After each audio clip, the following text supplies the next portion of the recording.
Let the day go. Now, let it loosen its hold on you, finger by finger, the way the last warmth loosens off a stone when the sun has gone down behind the hill, slowly,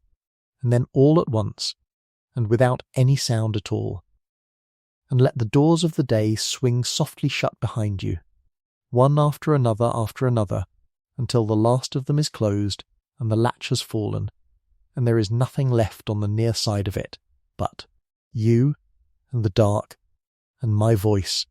and a long and gentle story that I mean to tell you very slowly tonight. It is a true story, this one, a real thing that happened to real people in a real place, and it is a place you can go and stand in tomorrow if you ever wished to, and put your hand on the very stones of it, and I mean to tell it to you the way the oldest and the kindest stories have always been best told, which is low and slow and close to a small warm fire, by someone who wishes you nothing at all in this whole world but your rest, and who asks nothing of you in return except that you lie still, and let your breath go long, and let the words come in over you the way quiet water comes in over a shore in the dark, without haste and without alarm, taking their own patient time, and asking you to do no work at all. You may sleep whenever you like tonight. Whenever your own eyes decide the matter for themselves and begin to close of their own soft weight, you may let them, and you will lose nothing at all by it, and you will have failed at nothing. For there is nothing in all this long night that you must stay awake to catch, nothing waiting in the dark to startle you, no sudden turn, no sharp sound, no cold hand reaching out of the story to take hold of your heart when you are not looking. And there is no ending here that I will keep hidden from you and spring upon you later, for that is not how I tell a thing. In fact, I am going to tell you the ending now, at the very beginning, before we have gone anywhere at all, and I am going to tell it to you again more than once as we go along, gently, so that your heart may be at its ease the whole way through, and never once be made to hold its breath and wait to see how it all comes out. You will always already know. That is a promise, and it is the first of the small promises I will make you tonight, and you may lean the whole of your weight upon it, the way you would lean upon a wall that you have already tested with your hand and found to be solid and sure. So let your shoulders come down now, down from wherever the long day has driven them, down, and then a little further even than that, because there is nearly always a little further to go, some small held thing up in the tops of the shoulders and the back of the neck that has been waiting the whole day through for permission to let go, and here is that permission now, freely and gladly given. Let whatever holds you take your weight entirely, the bed or the pillow or the chair, whatever it is beneath you. Let it carry the full and honest weight of you, so that not one muscle of you is still doing the small quiet work of holding you up, for that work is finished now for today, and you may hand it over, all of it, and keep nothing back. Let the jaw come unclenched and hang a little loose. Let the space between your brows go wide and smooth and open, as though a warm and gentle thumb had passed once across it, and smoothed all the day's small frownings clean away. Let your hands lie open or lie curled, whichever is the easier, and let the arms grow heavy from the shoulder down to the very ends of the fingers, heavy and warm and cared for. Let the breath find its own slower way down into the chest and the belly, longer and easier all on its own, without you standing over it and minding it. And let the legs grow long and heavy, and the feet fall away gently to either side, and let the whole length of you sink down by the smallest degree into whatever holds you, as though the ground itself had agreed to carry you tonight, and had asked for nothing in return. There, that is all. There is no test in the morning. There is nothing here that you can get wrong. Now stay with me just a little while yet, if you can, before the sleep comes and takes you, because there is a place I want to bring you to tonight, a real place and a true one, and I want to carry you there the slow and easy way, the way you travel in the last drowsy minutes before sleep, simply by wishing yourself there. We are going north. We are going a long, long way north. up off the edge of the map that most of us carry in our heads, up out of the soft green south, up past the great cities with their long chains of light, up over the border and on, up past the lowland farms and the broad firths, and then higher still, up into the Highlands, where the roads grow narrow and thin, and the hills stand up huge and bare and brown on every side, and the lochs lie long and black and still between them. And then further even than that, past where most journeys are content to stop, up into the very far north of the mainland, into that great quiet emptiness of hill and moor and water that is the old county of Sutherland, which lies at the top of everything, with nothing beyond it but the last few miles of Caithness, and then the cold grey northern sea. This is one of the wildest and one of the emptiest quarters of the whole of these islands, a place of enormous skies and few roads and fewer people, of brown rolling moor running away unbroken to the edge of sight, of deep peat bog and dark water and the long, low, patient shapes of the hills. And somewhere in the middle of all that emptiness, running down through it from the high ground toward the northern coast, there is a valley, and it is to that valley that I mean to bring you tonight. Come with me down into it now, gently, in the last soft grey of a long northern evening. It is a broad and open valley, a long green strath cut down through the brown of the surrounding moor, and along the whole floor of it, from the loch at its head to the sea at its mouth, there runs a river, a wide, clear, quiet river, sliding north over its bed of pale stones toward the coast, and the river is called the Naver, and the valley it has made and named is the Strathnaver, which the people who once lived here called simply Strathnaver, the Strath being only the old word for a wide river valley such as this. So here we are then, standing on the floor of Strathnaver as the light goes down. The river slides by, unhurried, catching the last pewter gleam of the sky. On either side of it the land lifts away in long smooth slopes of green and fading gold up to the brown shoulders of the hills, and the hills stand back at a gentle distance, rounded and old and worn, holding the whole valley in a wide and easy embrace. The grass down here by the water is soft and green, greener than the dark moor above, for good ground lies along a river, ground that a river has been laying down and enriching for 10,000 years. It is a beautiful place. It is a green and gentle and sheltered place, laid down like a long ribbon of kindness through the middle of that great hard emptiness. And it is empty. It is almost entirely and almost perfectly empty of people. That is the first thing you notice once your eye has taken in the shape of it, and it is a thing that grows stranger the longer you stand there. For this is good land. This is a broad and fertile and sheltered river valley, the very kind of ground that people have always gathered to and settled upon and loved all over the world since the very beginning. And yet as you stand here in the evening and look up the strath and down it, mile upon green mile of it, you see almost no house, no light, no smoke, no moving thing but the river and the wind in the grass, and perhaps far off the slow drift of sheep or a lone deer lifting its head against the skyline. There is no village here. There is no huddle of roofs, no church tower, no lane winding down to a bridge, none of the small, comfortable furniture of a lived-in valley. There is a single narrow road that keeps company with the river for a while, and a scattered handful of houses along the very lowest reaches near the sea, and then, above and behind all that, up the long green miles of the strath, there is nothing. This is one of the emptiest places in the whole of mainland Britain. You could walk a whole day up the side of this river and meet no one and pass no door. And yet, and here is the second thing, the thing that turns the strangeness into something that catches at the heart. This valley was not always empty, and it does not, when you look at it closely, look like a place that was ever meant to be.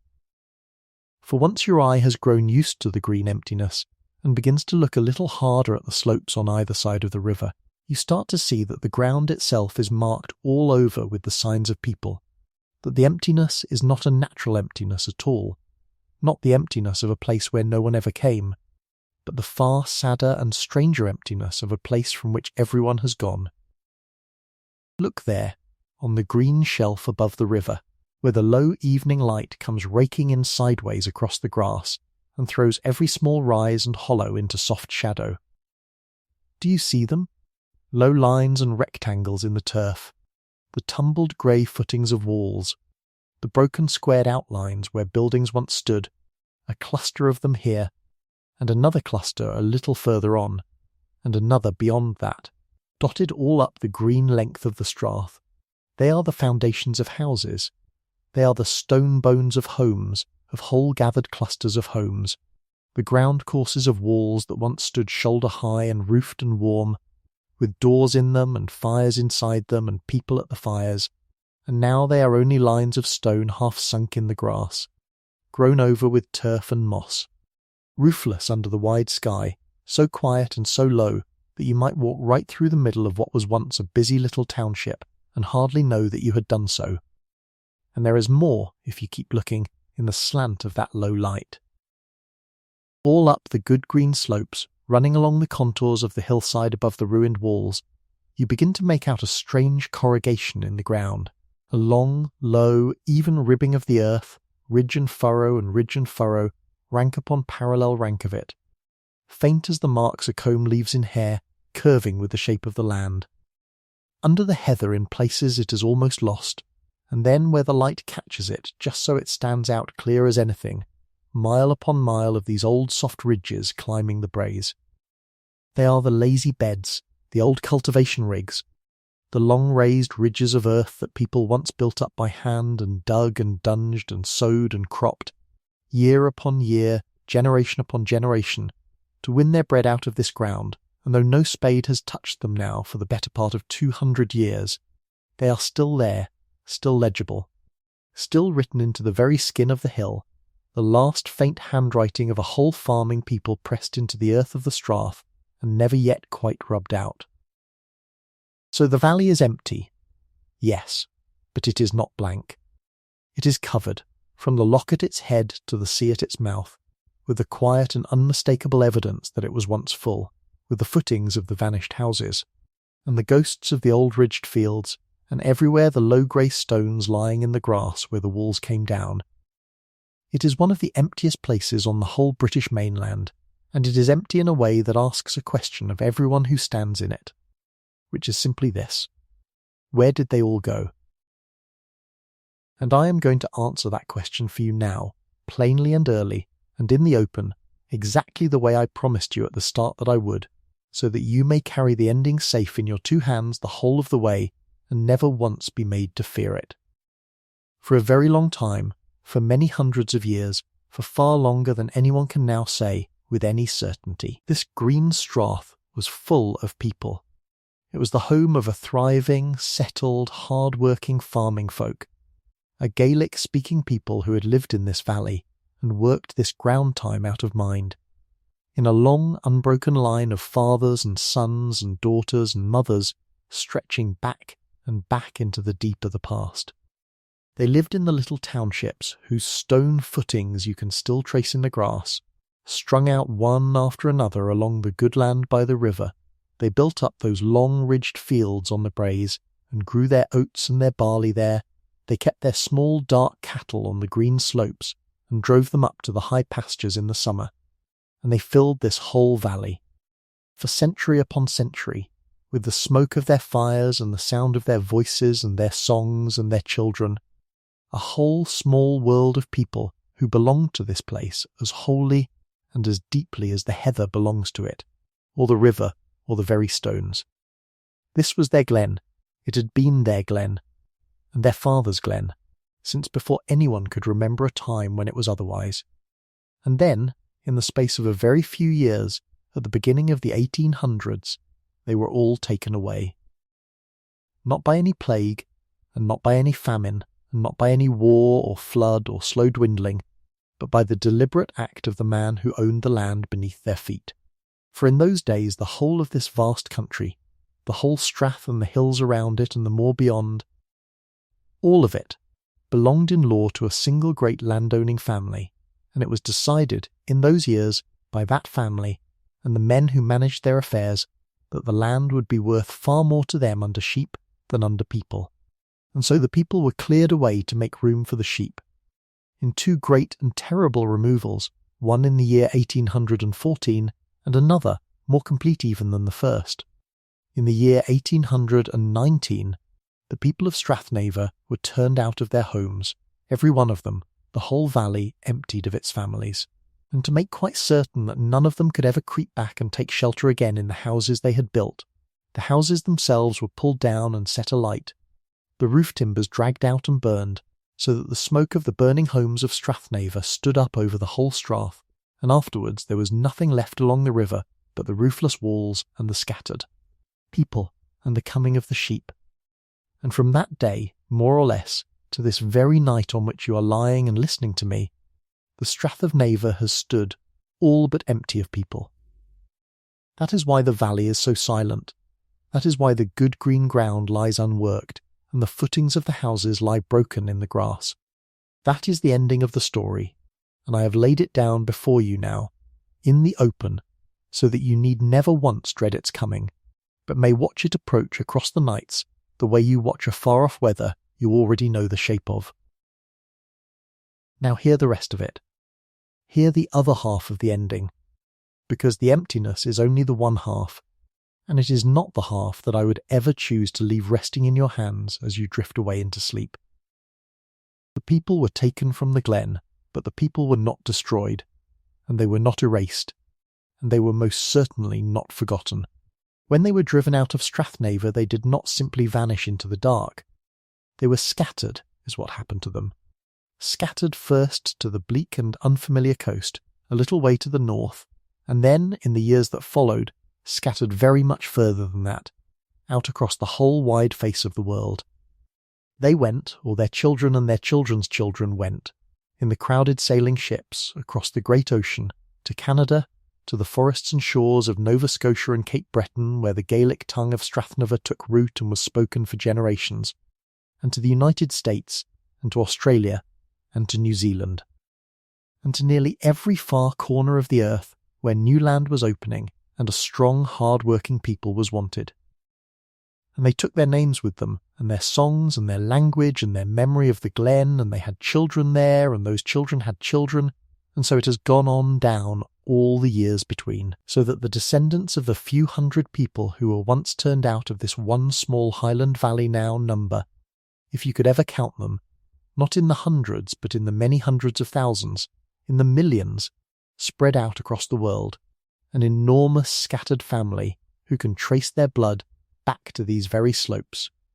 to these very broken walls lying quiet in the grass. The people of Strathnaver were poured out of their Glen, but they were poured out into the whole world, and they took root in it, and they flourished, and they are more numerous now, and their story is more widely known than it could ever possibly have been had they never been driven from home at all. And the Glen itself is not lost either, nor left to crumble quietly and forgotten into the moor. For this valley, this empty and beautiful and sorrowful place, is remembered now, and it is marked, and it is honoured, as tenderly and as carefully as anything a nation keeps. One of the vanished townships up the Strath has been carefully uncovered, and its every wall traced out, and a quiet path laid through it, so that anyone may walk among its low grey stones and read on little signs the names of the families who once lived there, and see plainly how their houses stood. And in an old church down near the sea there is a museum given over wholly to the keeping of this story, to the gathering up of every relic and record and remembrance of the people of the Strath. And out along the northern coast, where so many of the cleared folk were driven, there are memorials raised in stone to the emigrants and the exiles, figures that stand and look out over the sea toward the far lands their people were carried to. The wrong that was done here has not been buried and hushed. It has been dug up, and looked at honestly, and named for what it was, and mourned openly, and taught to the young, so that the thing these people most feared as they were carried away from their homes, which was that they and their whole world would simply be wiped from the earth and forgotten as though they had never been. That very thing has not come to pass. They are not forgotten. The Glen is empty of them, but it is full of their memory, and their names are kept, and their story is told, gently, on nights like this one, all over the world. So you may let your heart be at rest about them, right from the very beginning of this, and keep it at rest the whole way through. But I must be honest with you about this story, before we go a single step further into it, because it is not quite like some of the other stories I have carried you into on other nights, and I would not have you come to it thinking that it is. On other nights I have taken you out to lost and emptied places where the people, in the end, chose to go, where a small, brave community, worn down at last by a hard life at the edge of the world, came sorrowfully but of its own free will to the decision that it could stay no longer, and asked to be taken away, and left its home with grief but with its own hand upon the door. Those are gentle sorrows, in their way, the sorrows of a thing that came at last to its natural end. But this is not one of those. This is a harder thing, and I will not soften it into something it was not, for that would be a kind of untruth, and I do not think you would thank me for it. The people of Strathnaver did not choose to leave. They did not wish to go. They loved their Glen, and they meant to stay in it and to die in it as their fathers had, and they were driven out of it against their will by other men for those other men's gain, and their homes were burned behind them so that they could not return. This loss was not chosen. This loss was done to these people, done to them by the deliberate hand of others, and that is a different and a heavier kind of sorrow, and I will not pretend to you that it is not. And so I will make you one more promise tonight, to set beside the first ones, and it is this. I am going to tell you this story truthfully. When we come, over the nights ahead, to the wrong that was done here, I am going to name it plainly as a wrong, and I am not going to look away from it, or wrap it up in soft words until it disappears, because these were real people, and it was real, and they deserve to have it told straight. But, and hear this just as clearly, I am going to hold the whole of it gently, the whole way through. There will be nothing graphic in this telling, and nothing that lunges out of the dark to seize you. When we come to the hard parts, to the burnings and the turnings out, and the grief of that time, I will go slowly, and I will go softly, and I will keep my hand on your shoulder, so to speak, the whole time, reminding you as we go that all of this is long, long past now, that it is over and finished, and cannot be undone, and cannot be made worse, that the people came through it, and were scattered but not destroyed, and that the Glen is honoured now, and the story kept. You will always know where we are bound. There is nothing waiting in the darkness of this story to frighten you. There is a true sorrow in it, and I will let you feel the true and honest weight of that sorrow, because it is theirs and it is real and it ought to be felt. But there is no cruelty in the telling of it, and no shock, and no sharp edge, and no ending you do not already hold safe this very minute in your two open hands. So that is the whole shape of it, laid out for you before we begin, the way you might lay out a journey on a table before you set off, so that nothing about it can catch you unaware. We are going to stand, tonight, here in the empty strath as it is now, in the silence and the last grey light, among the broken walls and the ghosts of the old fields, and simply take in the great gentle emptiness of the place, and hold the ending of its story safe. And then, over the nights that come after this one, I am going to do the kindest thing a story can do, which is to turn the time gently backward, and put the roofs back onto those tumbled walls, and light the fires again inside them, and bring the people back one by one along the green floor of the strath, and let this whole valley be alive around you again, warm and worked and full of voices, so that you may come to know these people, and their long-turning year of labour, and their old world of kinship and song and faith, before ever we come near to the leaving of it.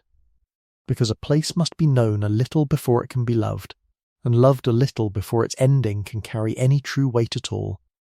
And then, and only then, gently, and with my hand on your shoulder the whole way, we will come at last to the hard years, and to the burnings, and to the great scattering, and then home again, at the very last, to the Glen as it is kept and honoured today. and to the millions of the far-scattered family who carry it still in their blood, so that you may close your eyes on the last night, knowing that nothing which truly mattered here was ever allowed to fall away into the dark. But all of that is for the nights to come, and there is not one word of it that you need to reach ahead for now. For tonight there is nothing to do at all but lie here quietly with me in the empty strath, in the soft grey close of the northern day, and let the river slide by, and let the wind go over the long grass on the braes where the old ridges lie, and let the low grey stones keep their silence in the gathering dark,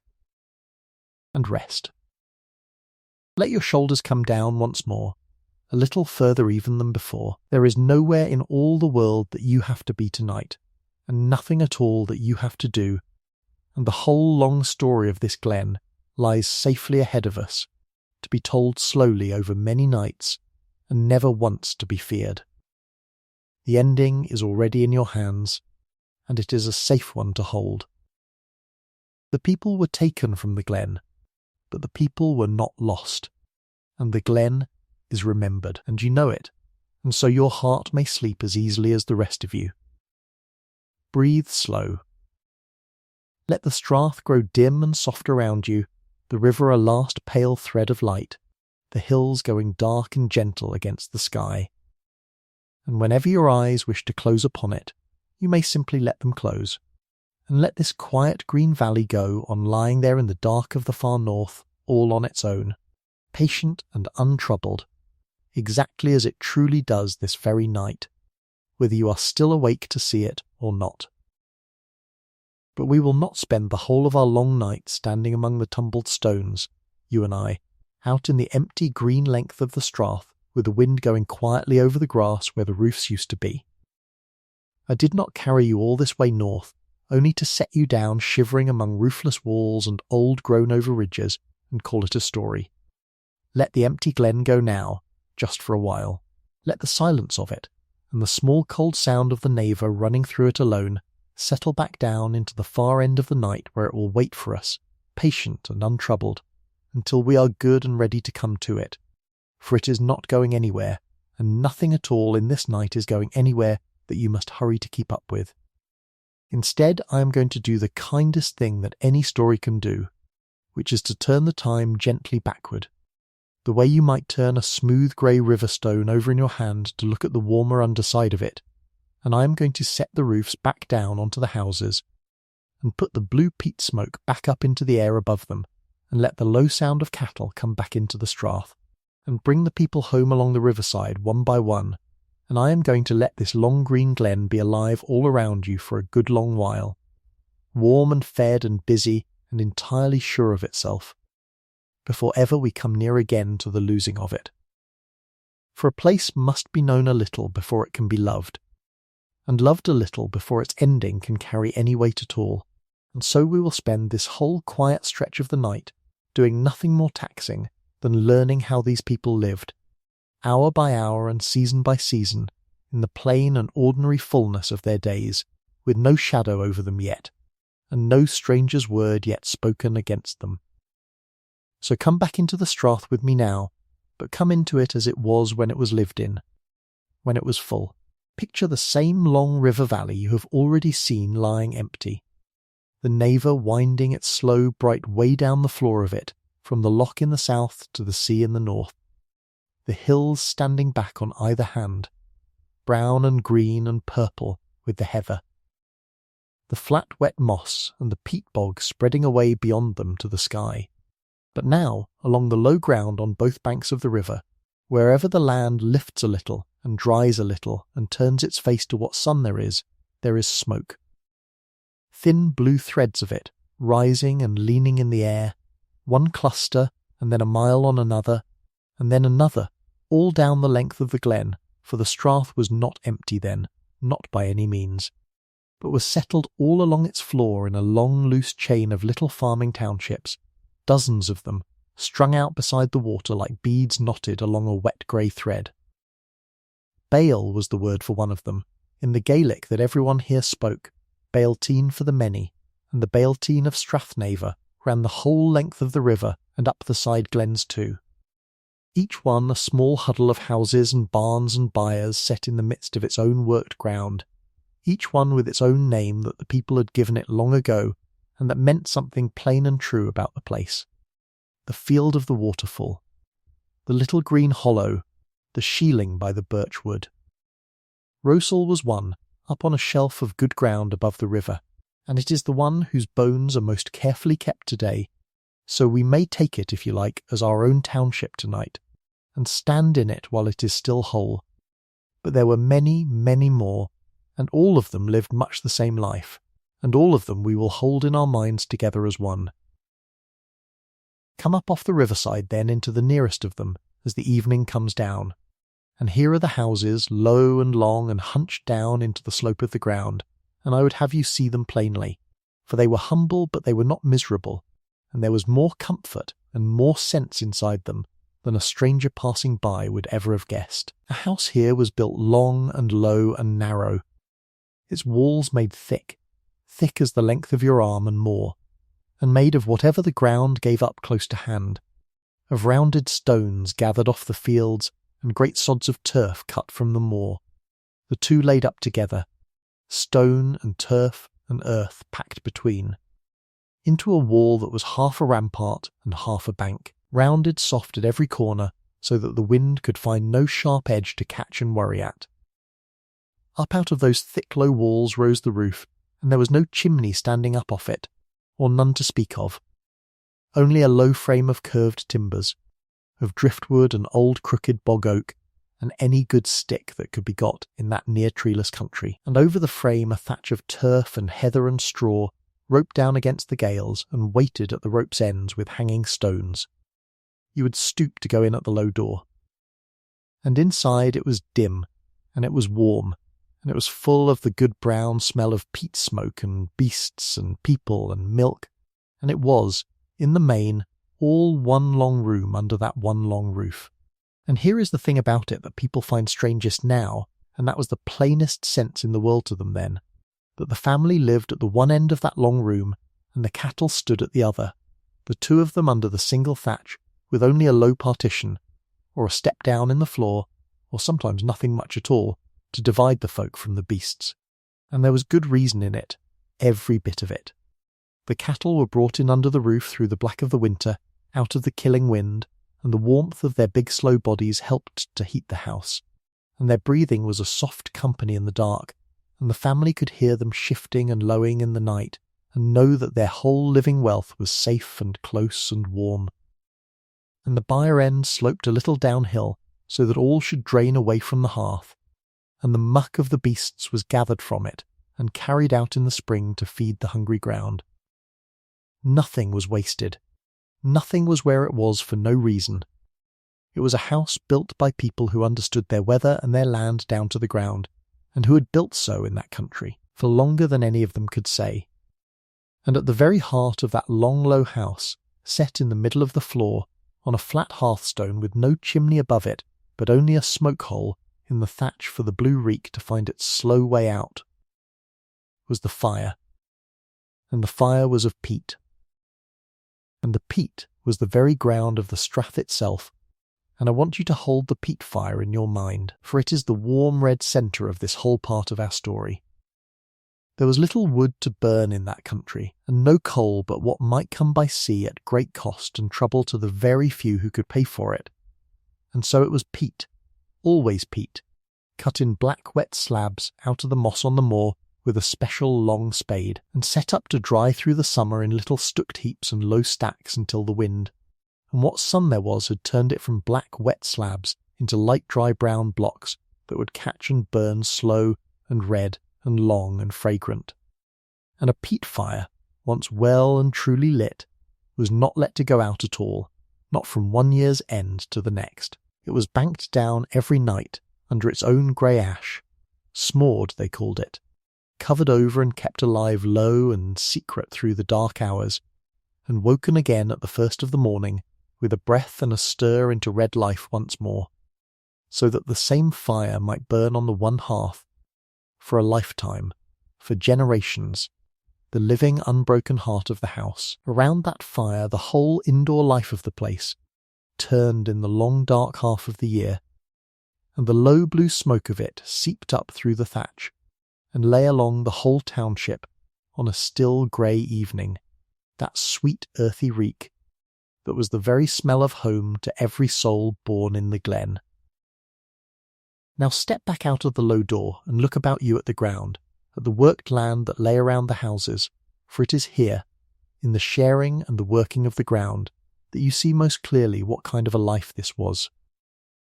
It was not a country of lonely single farms, each family shut away upon its own square of land behind its own fences, the way we picture a farm now. It was a country of townships, of neighbours, of many households living close together in the one huddle of houses, and working the land all about them, not each apart but together,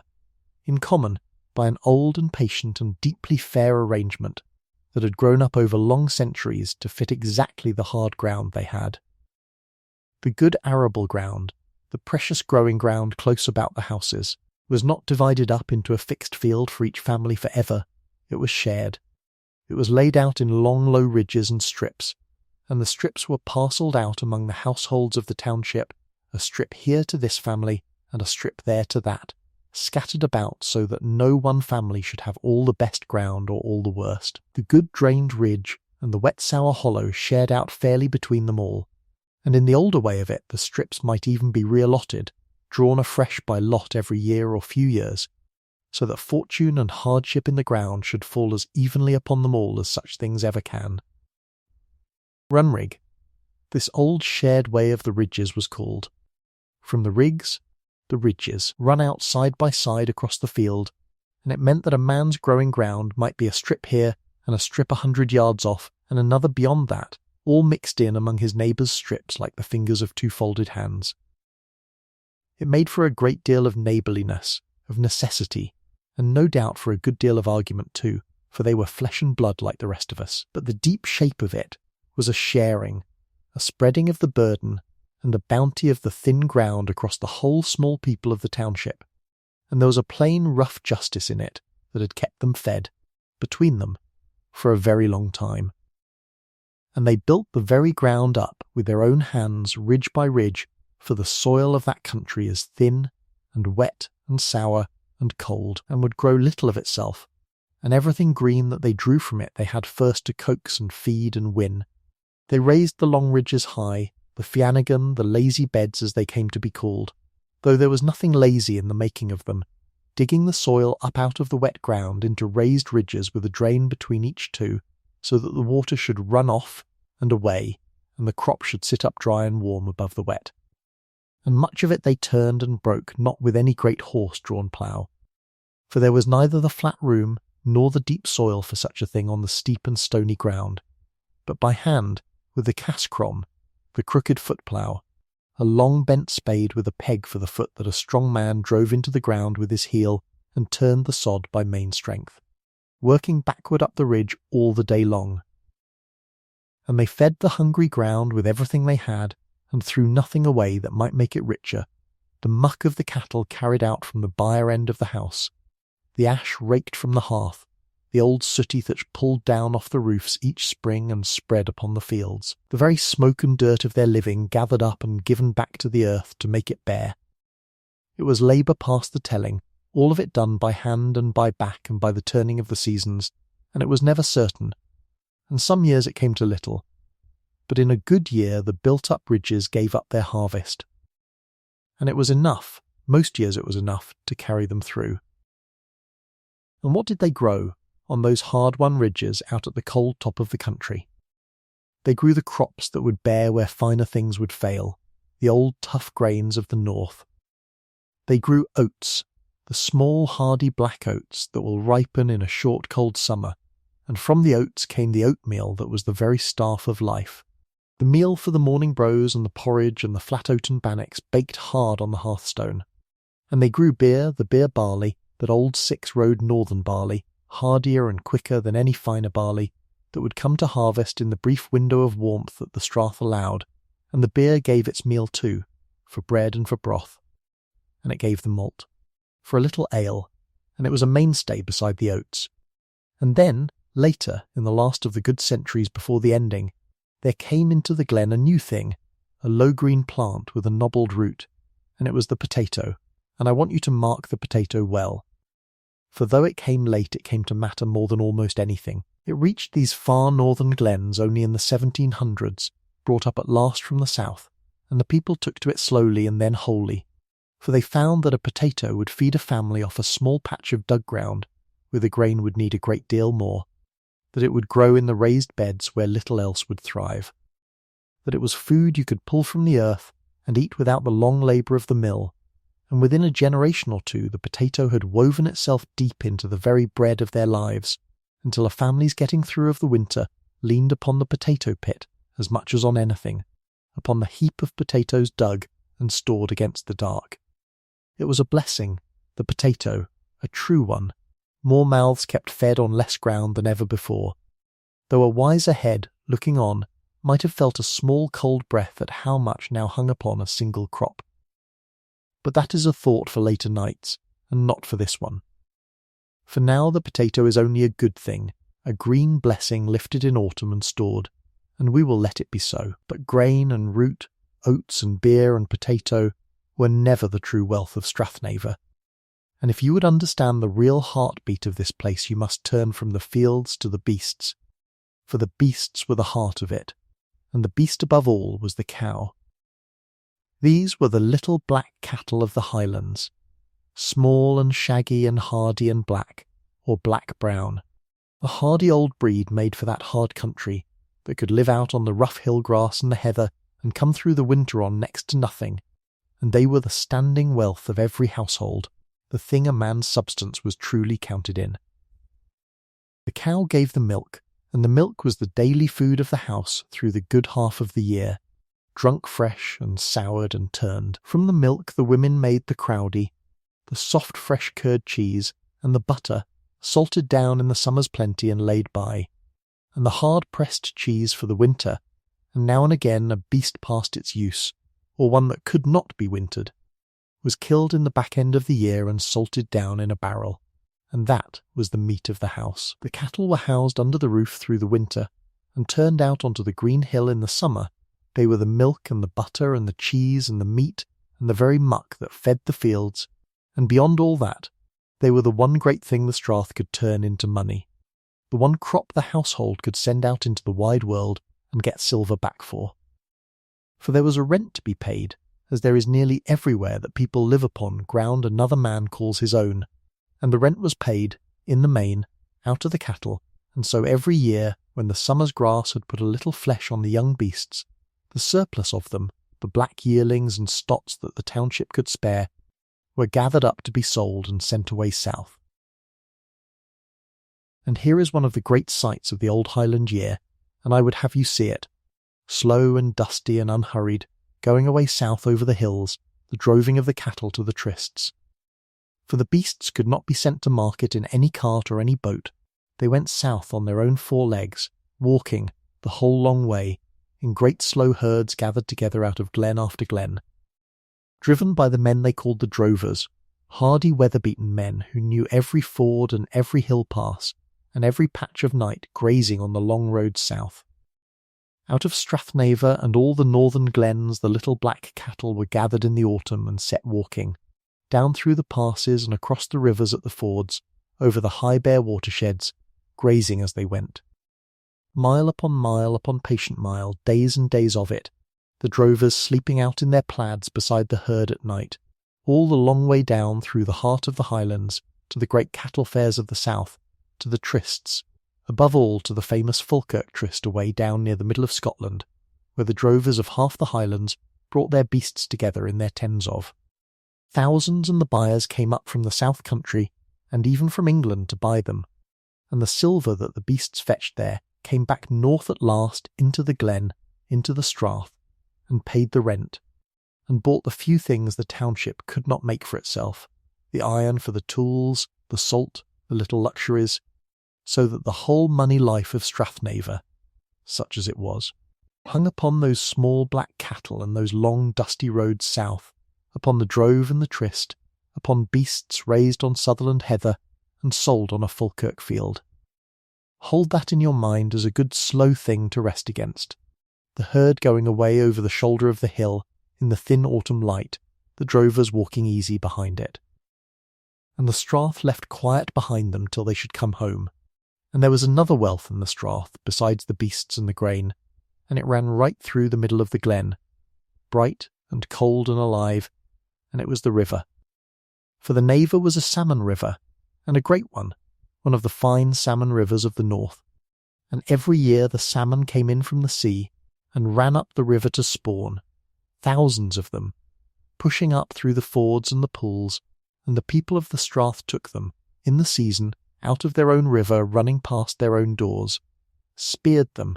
and netted them and trapped them at the narrows, and ate them fresh in the summer's plenty, and salted them down against the winter. And there were trout in the burns, and the eels and the birds of the moor, and now and again a deer off the high ground, so that the strath fed its people not from the fields alone, but from the whole living country round about them, from the water and the moor and the hill, and a family that worked hard and had a little luck wanted for nothing very much that the glen itself could not give. But of all the turning ways of that old life, the one I love best to tell of, and the one that carried the most sweetness in it, was the going up to the Sheelings in the summer, and I will tell it to you now, and let it be near the last warm thing before we walk the whole year round together and let you sleep. For the low ground of the strath, the precious growing ground about the houses, could not be spared in the summer to be trampled and grazed by the cattle just when the crop was standing green and tender in the ridges. And yet the cattle must be fed, and there was good grass to be had, in the summer, high up and far back on the hill pastures, up the side glens and away on the green shoulders of the moor, where no crop grew. And so every summer, when the grass came green upon the high ground, the people of the township did a thing that peoples have done in the hill countries of the world since the very beginning, and they moved, some of them, up and away from the houses in the strath and out onto the high summer pastures with the herds, and this moving up they called the going to the Sheelings. The eyrie was the Sheeling, the summer place, the huddle of small rough turf huts far up on the hill by the good grass and the clean burn. And up to the Sheelings in the early summer went the cattle, all the beasts of the township driven up together in a great glad lowing crowd out of the winter's confinement onto the wide green hill. And up with them went the young folk and the women and the girls to mind them and to make the summer's butter and cheese, while the men stayed below with the crop and the peats. And the Sheeling weeks were remembered ever after, by everyone who had known them, as the sweetest of the whole year, the long light northern days up on the high ground with the cattle grazing fat on the new grass. The little turf huts with their fires, the milking morning and evening and the churning of the butter, and the pressing of the cheese to be carried down and stored. The young people up on the hill together away from the older eyes below, the songs in the long bright evenings, the whole summer world of it high and free and green above the glen. It was labour, of course it was labour, for the milk must be got, and the butter made, and the beasts watched over, but it was labour in the best of the weather in the best of the year. And there was a joy in it that ran all through the old songs, and when the summer failed at last, and the folk came down off the hill with the cattle and the butter and the cheese, they came down, by every account, a little sorry to leave the high sweet grass behind, and glad only to be bringing the summer's riches home. And now let me draw the whole of it together, and walk you once round the turning wheel of a single year in the strath, gently to close this part of our night, for the year here turned like a great slow wheel, and every season had its own work laid down for it by long custom, and there was a deep steadying comfort in that, in knowing, as these people knew, in their very bones, exactly what each turning month would ask of them. In the spring, when the light came back and the ground softened, they broke the earth and raised and dressed the ridges and put in the seed, the oats and the beer and the precious potatoes, working the cask crom up the stony beds and carrying out the winter's muck to feed them, and in the spring too they cut the peats out on the moss, slicing the black wet slabs and setting them up to dry, for the winter's warmth was won in the spring, and no one who wished to be warm in December could forget the peats in May.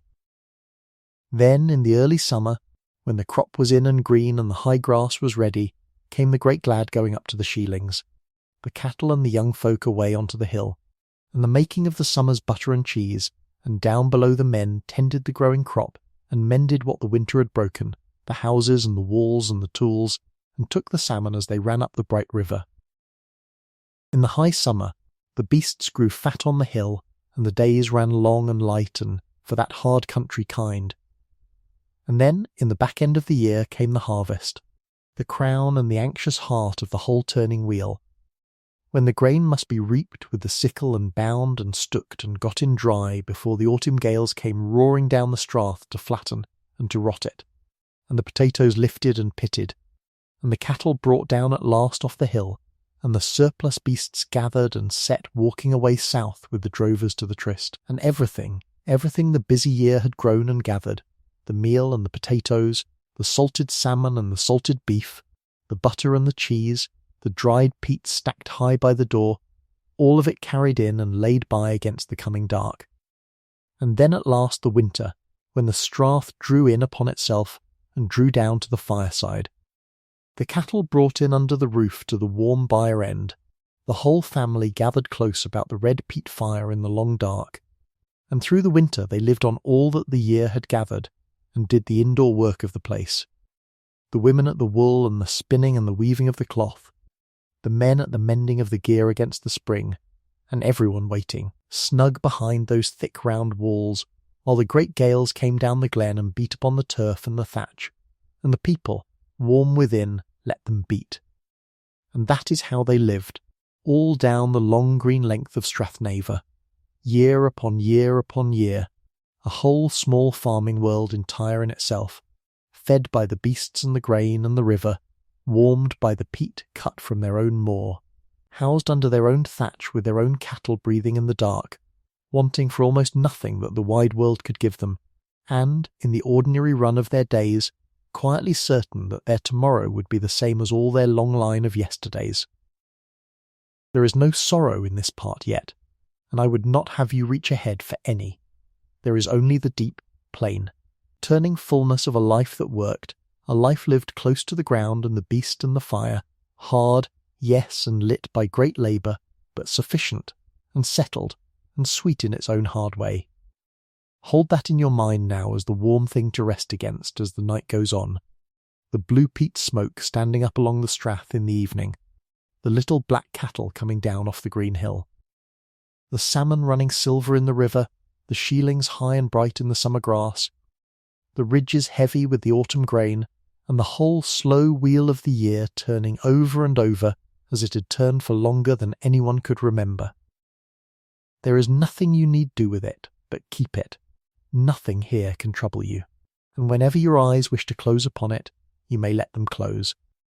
And let this warm green glen go, on turning its slow bright wheel of a year in the quiet of your mind, all on its own, whether you are awake to watch it or not. And now that you have walked the whole turning wheel of their year with me, and seen the seed go into the lazy beds in the spring, and the peats set out to dry, and the little black cattle climb away up to the high sheeling pastures in the long light of summer, and watched the harvest carried in, and the strath draw down at last to the red heart of the winter fire, I want to turn you now, very gently, and with nothing in the turning that need cost you a moment's unrest, from the work of their hands to the people of it, from the labour to the folk who bent to it, because a strath, you understand, is never truly only its fields and its beasts and its bread. A strath is the people who made a common life inside it, and the way they were bound to one another, and the words they spoke, and the songs they sang, and the things they held sure in the quiet of their own hearts, and it is to those softer and deeper and more human things that I mean to bring you now, still slowly, still with the fire low and the story kind, so that by the time the sleep comes for you tonight, you will know not only how these people of the Naver ploughed and herded and endured, but who they were down in the marrow of them, and how they belonged, each to each and all to the ground beneath their feet. So let the tools be set down now, and the byre door closed, and the day's work let go, and lie still, and let me tell you of the people themselves, whole and living, in the last long evening of a world that had stood, in one shape or another, for the better part of 1,000 years, For you must know, first of all, that this was clan country, and that word, clan, carries in it very nearly the whole of what I have to tell you tonight, if only we take it slowly and turn it over and look at the true old meaning folded up inside it. The word itself is only the Gaelic word clan, which means, quite simply, children, and that is the very root and heart of the matter, for a clan was not a regiment, and it was not a company, and it was not an estate with a master at the top of it and hired men below, whatever it may have dwindled toward in later and harder days. A clan was a family, or held itself to be one, a great spreading kindred all descended, or believed to be descended, from one common forefather far back in the mist of the years, so that to belong to a clan was to be, in the old understanding, one of the children of that first father, kin by blood to every other soul who bore the name, however poor, however far down the long slope of the generations you happen to stand. And the country of the Naver, this long green strath that we have been walking together, was the very heartland of one of these great kindreds, for this was Mackay country, Duthaic Micawid, as they said it in their own tongue, the country of the sons of Iode, and the Mackays had held it and filled it, and been buried in it for centuries out of memory, so that the people of the little townships strung along the river were not tenants upon some stranger's ground, not in their own eyes, but the very children of the country, rooted in it as the heather was rooted, and the neighbouring lands of the wider county lay under the older clan of the Sutherlands, whose earls and whose countess held the great sweep of it, and between and among these kindreds the whole north country was carved, not into properties so much as into peoples, each with its own ground, and its own name, and its own long unbroken belonging. And over such a kindred there stood a chief, the Chian Synod, which means simply the head of the clan, the head of the kindred, and I would have you understand what that man was. In the old idea of the thing, because it is beautiful,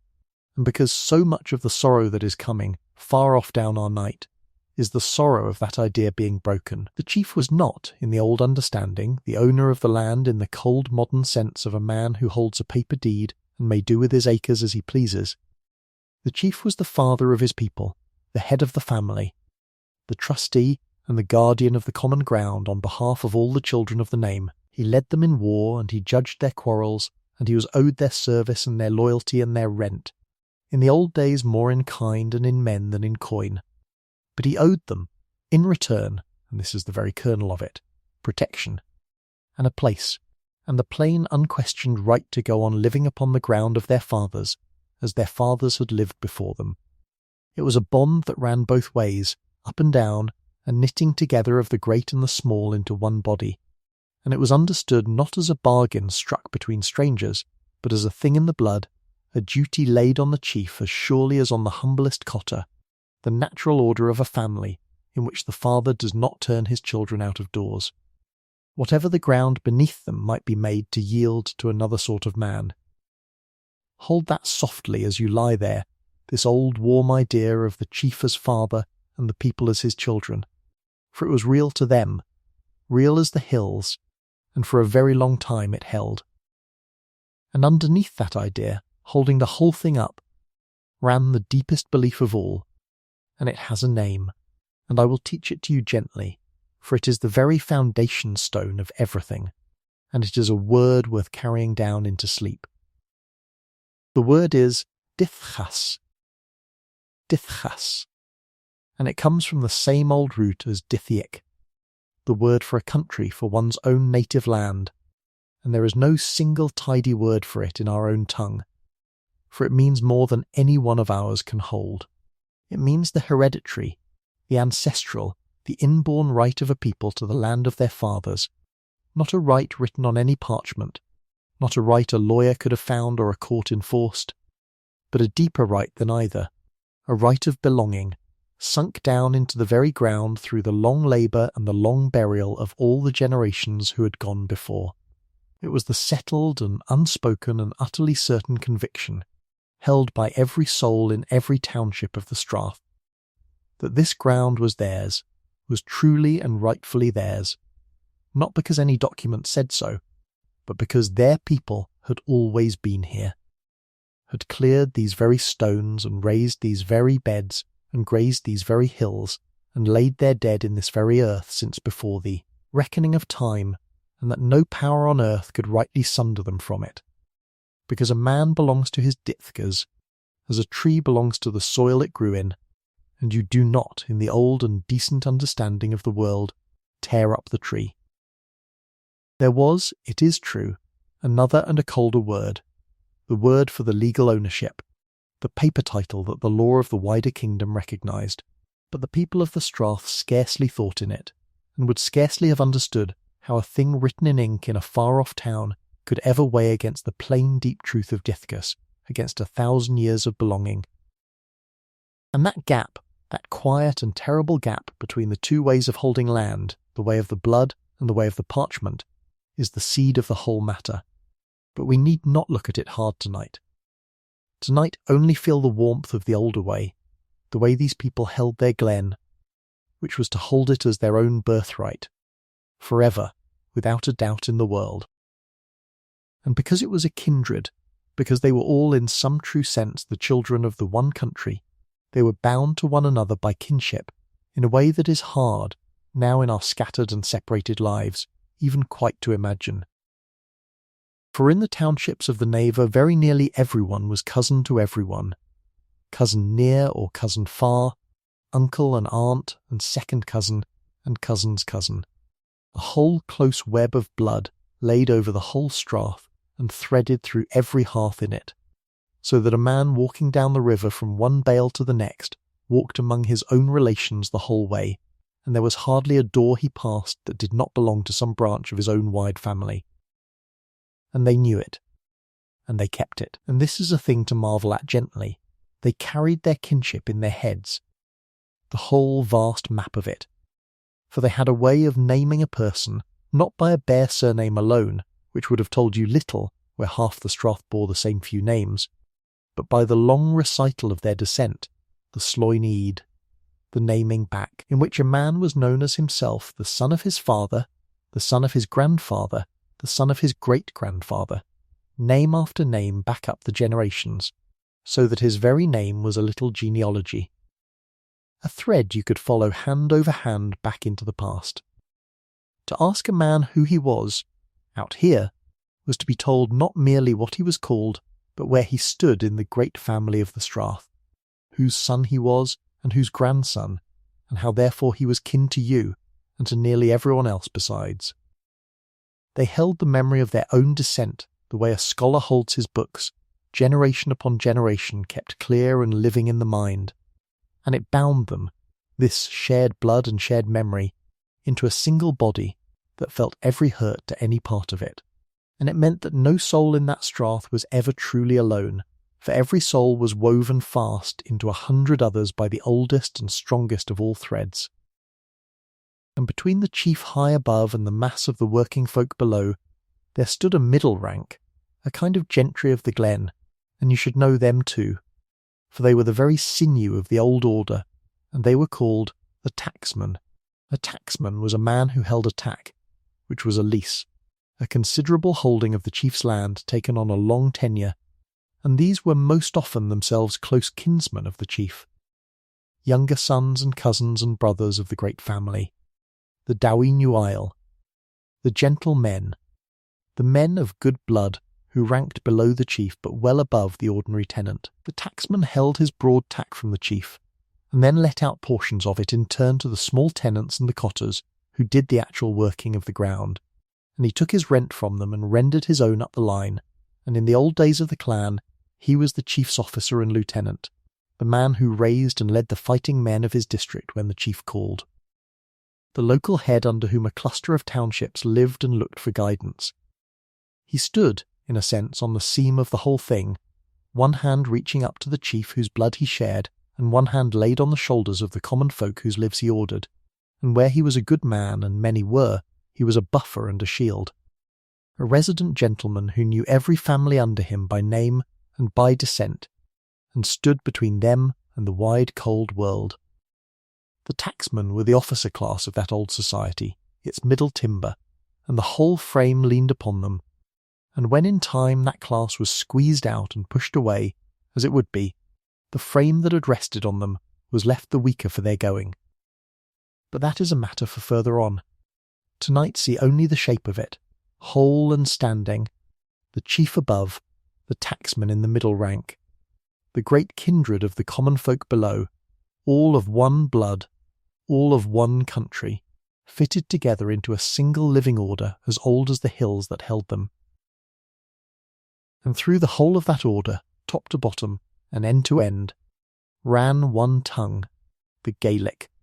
the soft old speech of the Highlands and the Isles, which was the only language nearly every soul in the Strath ever knew or ever needed, the language they were hushed in as babies and courted in as the young and prayed in as the dying, the language they thought in and dreamed in and reckoned their kinship in and sang. It was a rich tongue, and an old one, far older in that country than the English that was only just beginning, at the very edges to seep in, a tongue with a long and glorious poetry behind it, and a great hoard of words for all the things that mattered to a people who lived close to the weather and the beasts and the ground. Words for the colours of a cow and the moods of the sea, and the turn of the wind and the lie of the land, fine distinctions past the counting, laid down by generations who had needed to name their world exactly. And nowhere did the richness of it show more than in the names they had given to the land itself, for in that strath there was scarcely a knoll or a hollow, scarcely a bend of the river or a pool in it, scarcely a crag or a ford or a patch of green among the heather, that did not have its own name, its own true Gaelic name, given long ago and carried down ever since, and every name meant something, and very many of them carried a story folded up inside them. This burn was the burn of such and such a thing that had happened there. This hillock was named for a man long dead, or for the shape it made against the sky, or for the beast that was found there, or for the old tale that clung to it. To walk the strath with one of its own people was to walk through a whole unwritten book, a landscape that spoke, every feature of it lettered over with memory, so that the ground was not blank and dumb to them as a strange country is to us, but was a familiar face, known in every line, every hollow of it holding a name, and very often a tale. Nothing in that whole green valley was nameless, nothing was without its story, and all of it was held in the head and passed by the mouth. For the people lived in a world of the spoken and the sung far more than of the written, most of them keeping little of letters, and needing little, since everything that mattered was carried instead in memory and in speech. And because it was a spoken world and a sung world, it was a world with a great deal of music and story in it, more perhaps than our own crowded lives, for all our entertainments can easily believe, and the very heart of it, the warm-lit centre of the whole culture of the strath, was a thing they called the Sillid, the gathering, the visiting. For in the long dark of the northern winter, when the outdoor work was done and the beasts were in and the night came down early and stayed late, the people did not each sit shut alone behind their own doors. They gathered, of an evening, into one house or another. The Tay-Sillid, the Sealid house, whichever house was known for its welcome and its warmth and its good talk. And there, packed close about the red peat fire in the flickering half-dark, the neighbours and the kin would spend the long evening together in the oldest and richest entertainment there is, which is one another's company. And there would be talk, the slow good talk of people who have all the time in the world, and there would be the news of the strath turned over and over, and then, as the night drew on, there would be the stories and the songs, for every district had its bard, its bird, the maker of verses, who could turn the doings of the strath into poetry, a marriage or a death or a great year of the cattle or some small folly of a neighbour, worked up into a song that the whole Glen would come to know, and every district had its seanchide, its tradition-bearer, the keeper of the old tales and the old lore and the long genealogies,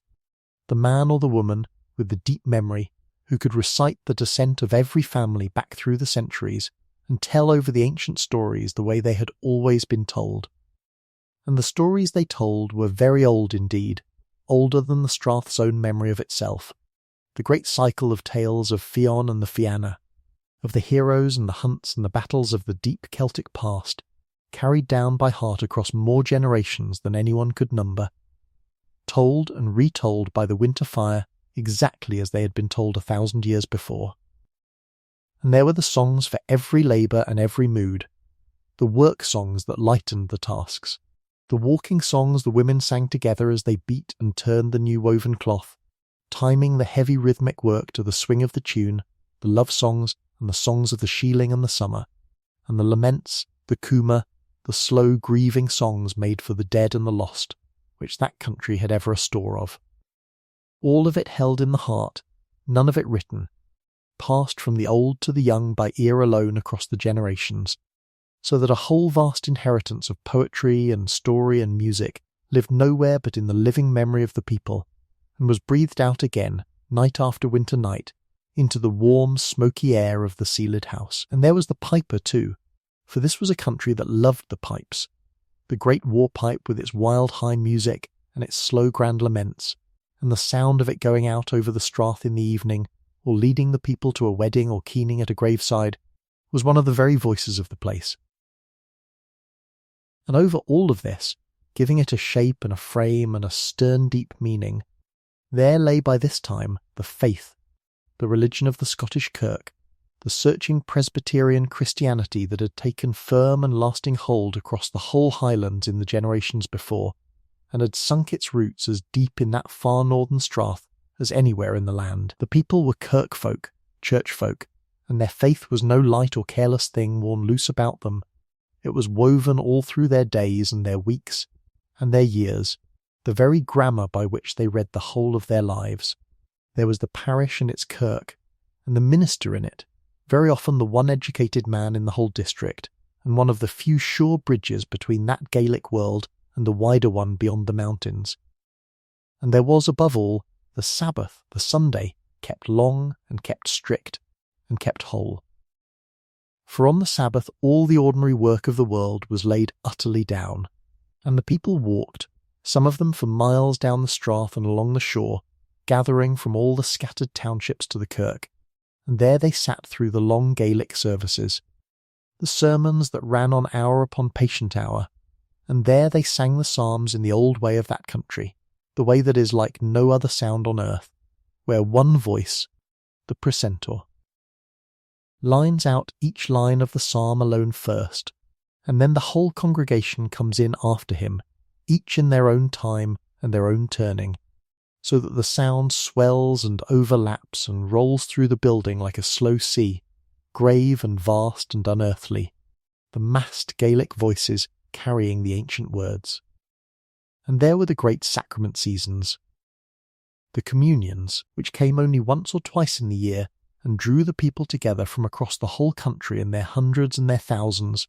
days of solemn gathering and long preaching held often out of doors on the hillside, the high feasts of that stern faith. And through the year there was the catechizing, the minister going among the townships to examine the people, old and young, in their knowledge of the scriptures and the questions, so that even those who could not read had the great truths of their faith by heart, held in memory, as everything else was held in memory, in that world of the remembered word. And there were, besides the ministers, other men held in the very deepest reverence in that country, and I want to tell you of them last, because they are perhaps the most particular flower of that whole Highland faith, and their name is a plain and a moving one, for they were called, simply, the men. Nadown, the men. They were not ministers, they were not ordained, they held no parish and drew no stipend and had no pulpit of their own by right. They were laymen, tenants and crofters and working folk of the strath and the district, but men marked out among their neighbours by the evident depth and gravity of their piety. Men of great spiritual weight and searching self-examination and long experience of prayer, who were looked to by the whole community as guides and elders in the things of the soul, and they had their office and their honour above all at the great gatherings, and most famously at what was called the Friday of the Communion season, the day of the question, when one of the men would rise and put forward a question drawn from the Scriptures, some deep matter of the inner spiritual life, and then the other men in their turn would stand and speak to it, one after another, out of their own long wrestling and their own hard-won understanding, while the whole assembled people listened, and the men were weighed and known and revered across whole districts for the power and the discernment of their speaking. They were the lay saints and the spiritual fathers of that country, plain men in homespun who yet carried an authority in the things of eternity that the people held higher than almost any other, and they gave to the faith of the Strath a shape that was theirs and no one else's, intimate and severe and profoundly serious, run through and through by the sense that this hard bare life on the far edge of the land was seen and known and weighed by God himself, and that the least soul in the poorest township mattered utterly in the great account of things. It could be a heavy faith, and a hard one, long in its Sabbaths and searching in its scrutiny, but it was also a frame that held them up, and a light they carried, and a promise of rest and homecoming at the far end of all their labour that no landlord and no law and no cold turn of the wide world's arithmetic could ever take away from them. And they would need it, that promise, more than they yet knew. And so there they were, this whole small ancient people of the Strath, standing at what we, looking back, can see was the very last full evening of their world, a great kindred all of one blood and one country, bound each to each by the long web of their cousinship, and each to the ground by the deep unquestioned right of their dithgus. A people with their chief for a father, and their tacksman for their gentry, and their own soft rich tongue in every mouth. A people who named every knoll and every burn of their valley, and carried 1,000 years of story and song in their living memory, and gathered by the winter fire to pour it out again, and gathered on the long Sabbath into their kirk, to be held by their stern deep faith and, guided by their ministers and their grave lay men. It was a whole world, complete and rounded and sufficient unto itself, grown up slowly over more centuries than any of them could count, sure of itself as only an old thing can be sure, and entirely certain, as such worlds always are, that its tomorrow would be as all its long line of yesterdays had been. And if you had stood in the Strath on an ordinary evening in those years, and seen the blue peat smoke going up from the Townships, and heard the Gaelic passing soft from door to door, and the far sound of the pipes coming down the Glen, you would have thought, as they themselves surely thought, that it would go on so forever, unchanged and unchanging, out there beyond the reach of the changing world. But the world was changing even then, far off beyond the mountains, and the world in its own good time was going to reach its long arm out across the hills toward that old and settled and unsuspecting country, and begin, without ever quite meaning to, the slow unmaking of the whole of it. But that reaching in, and the men who carried it, and the cold new arithmetic that drove it, is for the next part of our night, and it need not trouble you now, not in the least, for you already know how gently and how surely the whole of this long story is going to be held in the end. For now there is only the Strath as it was, whole and living and at peace with itself, the kindred and the old right of the ground, and the fireside and the song, and the long Sabbath and the plain kirk at the heart of it all. Rest there a while in that whole old peaceable world, and breathe slow, and let it hold you, for it held its own people well enough, for a very long time, and there is nothing in it, tonight, that can reach across the years and disturb your rest. And it is here, gently, with that whole old peaceable world still standing, and its people all unknowing on the very eve of their unmaking, that I must turn you from the inward world of who they were toward the outward world that was, in these very years, quietly gathering itself to come in and undo them. And I want to be careful with you, here, as we come to the hard part of the causes, because it would be the easiest thing in the world, and the falsest, to make you a story with a single wicked man at the middle of it, a dark figure with a cruel smile who woke one morning and chose out of pure malice to burn a Glen. For that is not the truth of it, and it is not the shape of it, and you would sleep the worse tonight for being handed so crude and so frightening a thing to hold. The truth is slower than that, and stranger, and in its own way sadder, for the truth is that the ruin of Strathnaver was not chiefly the work of any one bad heart at all, but the working out of great cold forces that had been building far away for the better part of 100 years. Forces of money and of law and of fashion and of a whole new way of thinking about land and people. That came rolling up at last into this quiet green valley from the wide world beyond the hills, and there were men who carried those forces and served them and profited by them, and I will name those men to you honestly and not spare them, but I would have you see them as men caught up in something far larger than themselves, and not as monsters, for that is the honest way, and it is also, I think, the way that will let you rest. So let me take you back, first, to the thing that broke the old world open, the great hinge upon which the whole long tragedy turns, and it is a single grey morning on a wet moor away to the east of here, near Inverness,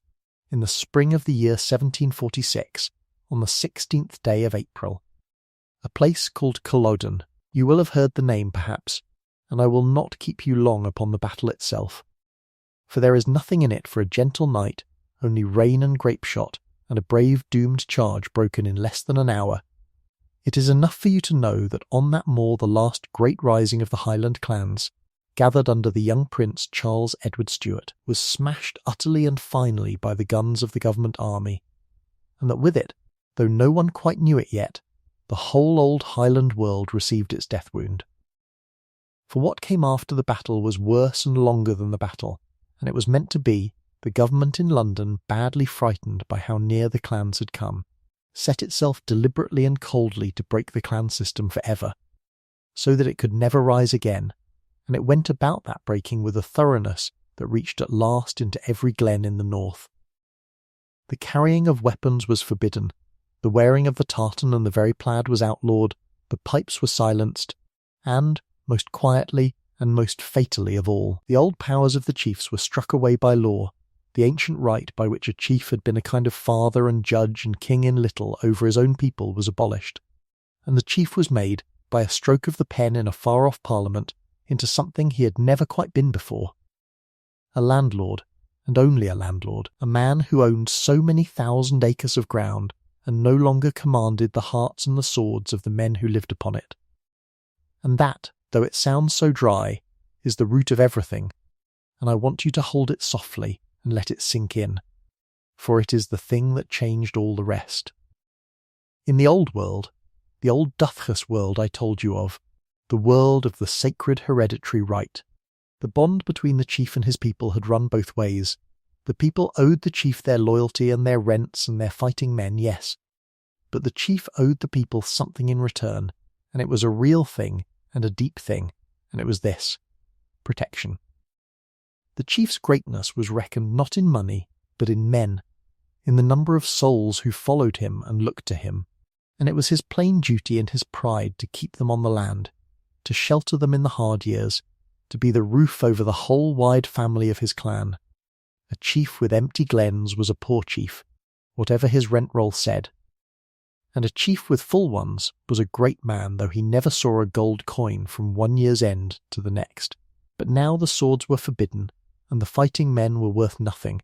and the law had turned loyalty into a thing of no cash value, and slowly, over the 2 generations that followed Culloden, the chiefs began to look at their own people through new eyes, cold eyes, counting eyes. They began to send their sons away, to be schooled in the south, in Edinburgh and in London, among men who measured a landowner's worth in pounds and acres and fashionable spending, and they came back Highland lairds in name and in blood, but English gentlemen in their wants and their reckonings, needing money, always more money, for the great houses and the fine clothes and the seat in Parliament and the long seasons in the city. Money that a glen full of Gaelic-speaking cousins paying their small old rents in kind and in labour could never, ever provide. And so the old bond, the bond of protection, the promise that the chief would keep his people on the ancient ground whatever came, quietly withered and fell away, unspoken, unannounced, until there was almost nothing left of it but the memory the people themselves still carried, trusting in a shelter that had already, without their knowing, been taken down over their heads. And into that emptied and waiting space, into that new hunger of the landlords for money and the new coldness of their reckoning, there came, at just the wrong moment for the people of the Straths, a sheep. I would have you smile a little, even now, at the strangeness of it, that so much sorrow should come walking up the glens on 4 small hooves. But so it was, for the thing that made the clearances not merely possible but, to the men who ordered them, almost irresistible, was the arrival in the Highlands of a new and hardy breed of sheep, the great Cheviot, the big sheep, na Cawraish Mra as the Gaelic had it, the large sheep, and the people spoke that phrase, in the years that came, with a particular weight of grief upon it. For there had always been sheep in the Highlands, small soft-wooled native things kept in little numbers about the townships. But the Cheviot was another creature altogether, a big, strong, long-wooled beast bred up in the border country to the south, that could winter out on the open Highland hill and thrive on the rough grass of the high straths, and turn that grass, which had fed the people's little black cattle and the people themselves for 1,000 years, into great heavy fleeces of wool and great carcasses of mutton, for which the mills and the markets of the industrial south, booming and hungry in those years, would pay, and pay well, and pay reliably, year upon year. And here now is the hard new arithmetic, the cold sum that was worked out in estate offices and over dinner tables all across the Highlands in those years, and I will set it before you plainly, for it is the black engine at the heart of the whole thing. Though I promise you there is nothing in the doing of the sum tonight that can reach out and hurt you. It was found, when the figures were cast up, that a Highland glen let out to a single incoming sheep farmer, a lowland man or a border man with capital and flocks, as one great open sheep walk cleared of its people, would pay the landlord several times over, sometimes many times over, the rent that the same glen had ever paid when it was full of families, that the people, the whole warm living community of a strath, the cousins and the cattle and the songs and the sheelings, were, in the plain terms of the rent book, worth far less to the owner of the ground than the empty hillside would be worth with sheep upon it, and no one there at all. And once that sum had been done, and seen and believed, the fate of the glens was very nearly sealed, for it is a terrible thing, and a true one, that when a whole people comes to be worth less on paper than the grass they stand on, there will nearly always be found men ready to act upon the paper. Now I must bring you to this particular ground, to Sutherland itself, and to the great house and the great fortune that owned it. For the clearance of Strathnaver was not some scattered thing done here and there by a dozen small hard men, but the deliberate policy of one vast and single estate, planned and pursued from the top with a thoroughness that set it apart from almost everywhere else in the Highlands. For nearly the whole of the county of Sutherland, this immense stretch of the far north, hundreds of thousands of acres of mountain and moor and strath, was held by one family, and by the eve of the clearances it had come, through inheritance, into the hands of a young woman, the Countess of Sutherland, Elizabeth by name, who had been born to the title as a small child and carried it all her life, and I would not have you hate her, for she was in her own mind, by every account, a woman who believed she was doing right, who spoke fondly of her Highland people, and thought of herself as their friend and their improver, even as their world was pulled down. And she had married, this countess, a man of the south, an Englishman. And here the fortune enters the story, for her husband was George Granville Leveson Gower, the Marquess of Stafford, and he was, quite simply, one of the very richest men in all of Britain, perhaps the richest of them all, a man who had inherited canals and coal and vast southern lands, and a river of money that few noblemen on earth could match, so much money that a wit of the day called him a leviathan of wealth, and this enormous fortune was now turned, a great part of it, upon the county of Sutherland, upon the improving and the remaking of it, and there is the thing that made the northern clearances so total and so unstoppable, that behind them stood not a poor laird scraping for rent, but one of the deepest purses in the kingdom, able to pour money without stint into roads and bridges and coastal villages and new farms, able to plan the wholesale rearrangement of a whole county's people, as a great project, a grand design, and to carry it clean through. And it was carried through, you must understand, in the name of a thing they called improvement, and I want you to hear that word rightly, for it is the very key to their hearts, and without it you cannot understand how men and women who thought themselves good could do what they did. Improvement, with the great capital letter they gave it, was the ruling idea of that age among the educated and the propertied, a whole faith almost, a settled conviction that the old ways of the land were backward and wasteful and poor, that the scattered run-rig townships and the little black cattle and the Gaelic tongue and the crowded glens were the marks of a primitive people mired in idleness and want, and that it was not only the right but the positive duty of an enlightened landlord to sweep all that away and put in its place something rational and modern and productive. Something that would make the land yield more, and so they truly told themselves, make the people themselves richer and busier and happier in the end. And here is the plan they made for Sutherland, the great design, and I will lay it before you as they themselves would have laid it out, in all its confident reasonableness, so that you may see how it looked from the inside, from the drawing room and not the doorway. The interior of the county, the high straths like Strathnaver, the good grazing ground, was to be cleared of its people and let out in great farms to sheep, which would pay the fine new rents and turn the empty land to profit. And the people who were moved off it were not, in the planners' own minds, to be destroyed or driven away at all. Oh no, they were to be resettled, gathered down out of their scattered glens and set along the coast, on the bleak wind-bitten edge of the sea, in new villages laid out for them, on little lots of ground too small to live upon by farming alone, and this was done on purpose, so that they should be forced to turn to other work, to become fishermen upon that wild and dangerous northern sea, to gather kelp along the shore, to labour in the new industries the estate would raise up, and by this they would be transformed, so the theory ran, from idle backward pastoral folk into busy, thriving, industrious people of the modern sort, and would bless their landlords in time for the hard kindness that had remade them. That was the plan. That was the whole shining rational design, and the men who made it believed in it, and believed it good. And there was, laced through it, a promise of prosperity that made it easier still to swallow. For those were the years when the burning of seaweed into kelp, for the soap makers and the glass makers of the south, was fetching high prices along the western and northern coasts, and the estate looked to set its moved people gathering and burning kelp upon the shore, and grow wealthy by it, a promise that would, in the fullness of time, prove hollow and break in the people's hands when the price of kelp collapsed away to nothing, but which glittered brightly enough just then to gild the whole design and let the planners tell themselves, and the people too, that the barren coast was not a place of exile at all, but a doorway into a busier and a richer life. It was all so reasonable. That was the terrible thing about it. It was all so very reasonable, set down in ink on good paper, and it asked only one small thing that the paper never quite named,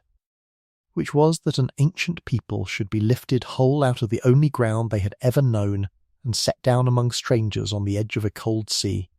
and be grateful.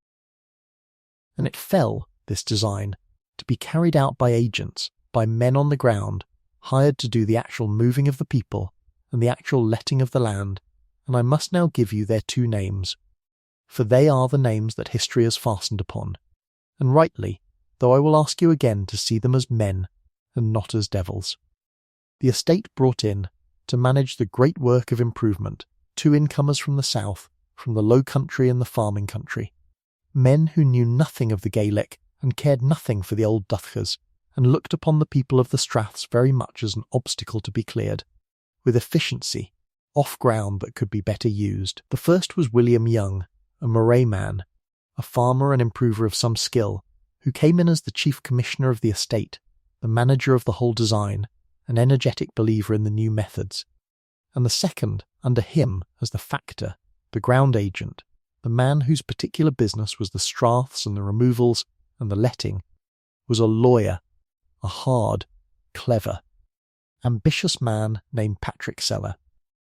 And I will tell you the thing about Patrick Seller that turns the story its darkest, and I tell it plainly because it matters, but I tell it gently because it is long over. Patrick Sellar was not only the agent set to clear the people out of the interior straths, he was himself to be one of the great sheep farmers who would take the emptied ground. He had put in for the lease of a huge sheep walk in Strathnaver itself, so that the very man charged with turning the families out of the Glen stood to grow rich upon the sheep that would graze the Glen once they were gone. It was a conflict, we would say now, of the plainest and grossest kind, the fox set to empty the henhouse he meant to feed in. And it lay, that arrangement, very near the root of the cruelty that came, for a man clearing ground for his own flocks has every reason in the world to clear it hard, and fast, and to leave the people no corner to creep back into. And yet even here, even with Sellar, I would hold to the honest and the gentle telling, for the strangest and most sorrowful thing about the whole affair is how thoroughly the men who did it had persuaded themselves that they did well.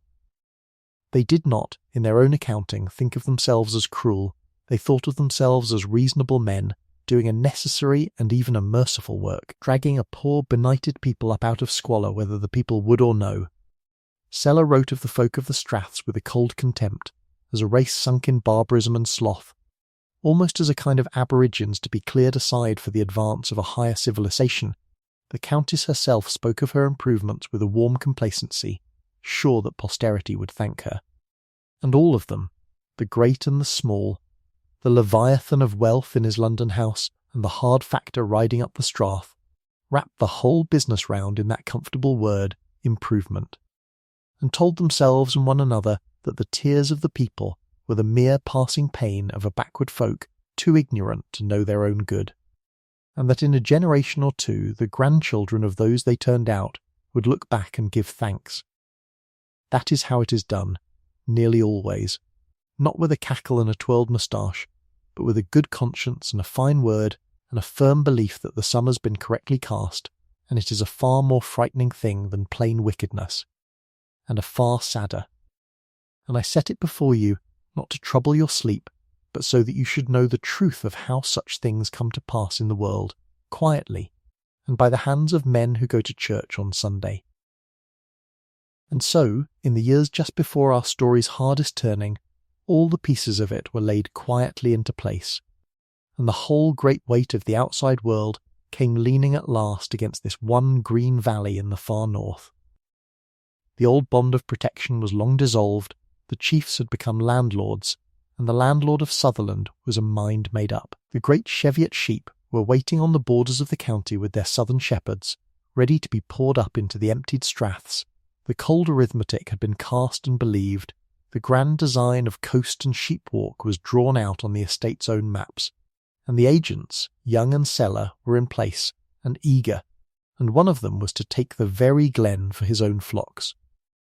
Everything was ready. And now, in the townships of Strathnaver, in the low houses along the Naver where the people still went about the plain turning of their year,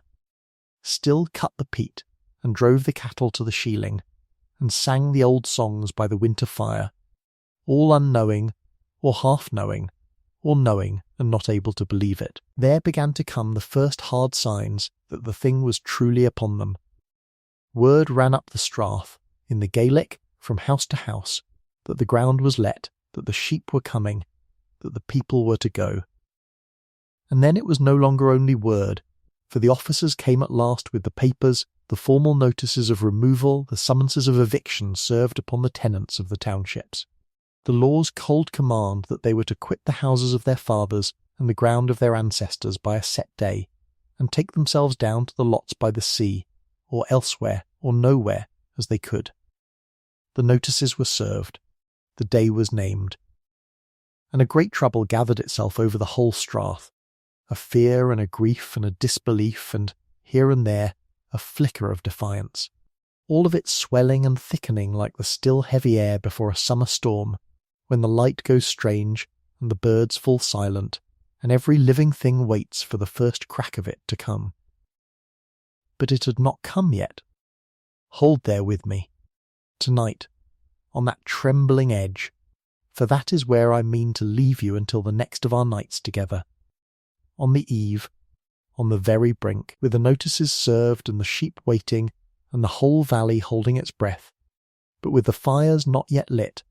and the roof still standing whole over the people's heads, and the smoke still going up soft and blue into the northern evening as it always had. Nothing has fallen yet. And you need not go one step further into it tonight, not one, for I have brought you only as far as the gathering of it, only to the understanding of how and why the storm came to stand over this gentle place, and that is enough, and more than enough, for one quiet night. Remember, as your eyes grow heavy, all that I told you at the very beginning, and have promised you again and again along the way, that this is long, long over, that the people of this strath were not destroyed but scattered, and that their children's children number now in their millions across the whole wide world, that the Glen is honoured and remembered and grieved for openly in our own day, and that there is nothing waiting in the dark of this story to reach out and take hold of your heart, for you already know the ending, and you already know that it turns, in the end, toward the light. So let the strath lie quiet for now, on its last evening before the change, the river running soft and silver down its long green floor, the houses whole, the people sleeping in them, and let yourself lie quiet too, and let go of the day entirely, and let the slow breath lengthen, and know that when we come back together to the hardest night of all, I will be here beside you, carrying it gently, the whole way through, and will not let it fall on you too heavily, nor leave you anywhere but safe. Rest now. The valley is still whole, and the telling of what came to it can wait, patient and unhurried, until you are rested and ready, out at the far quiet end of the night.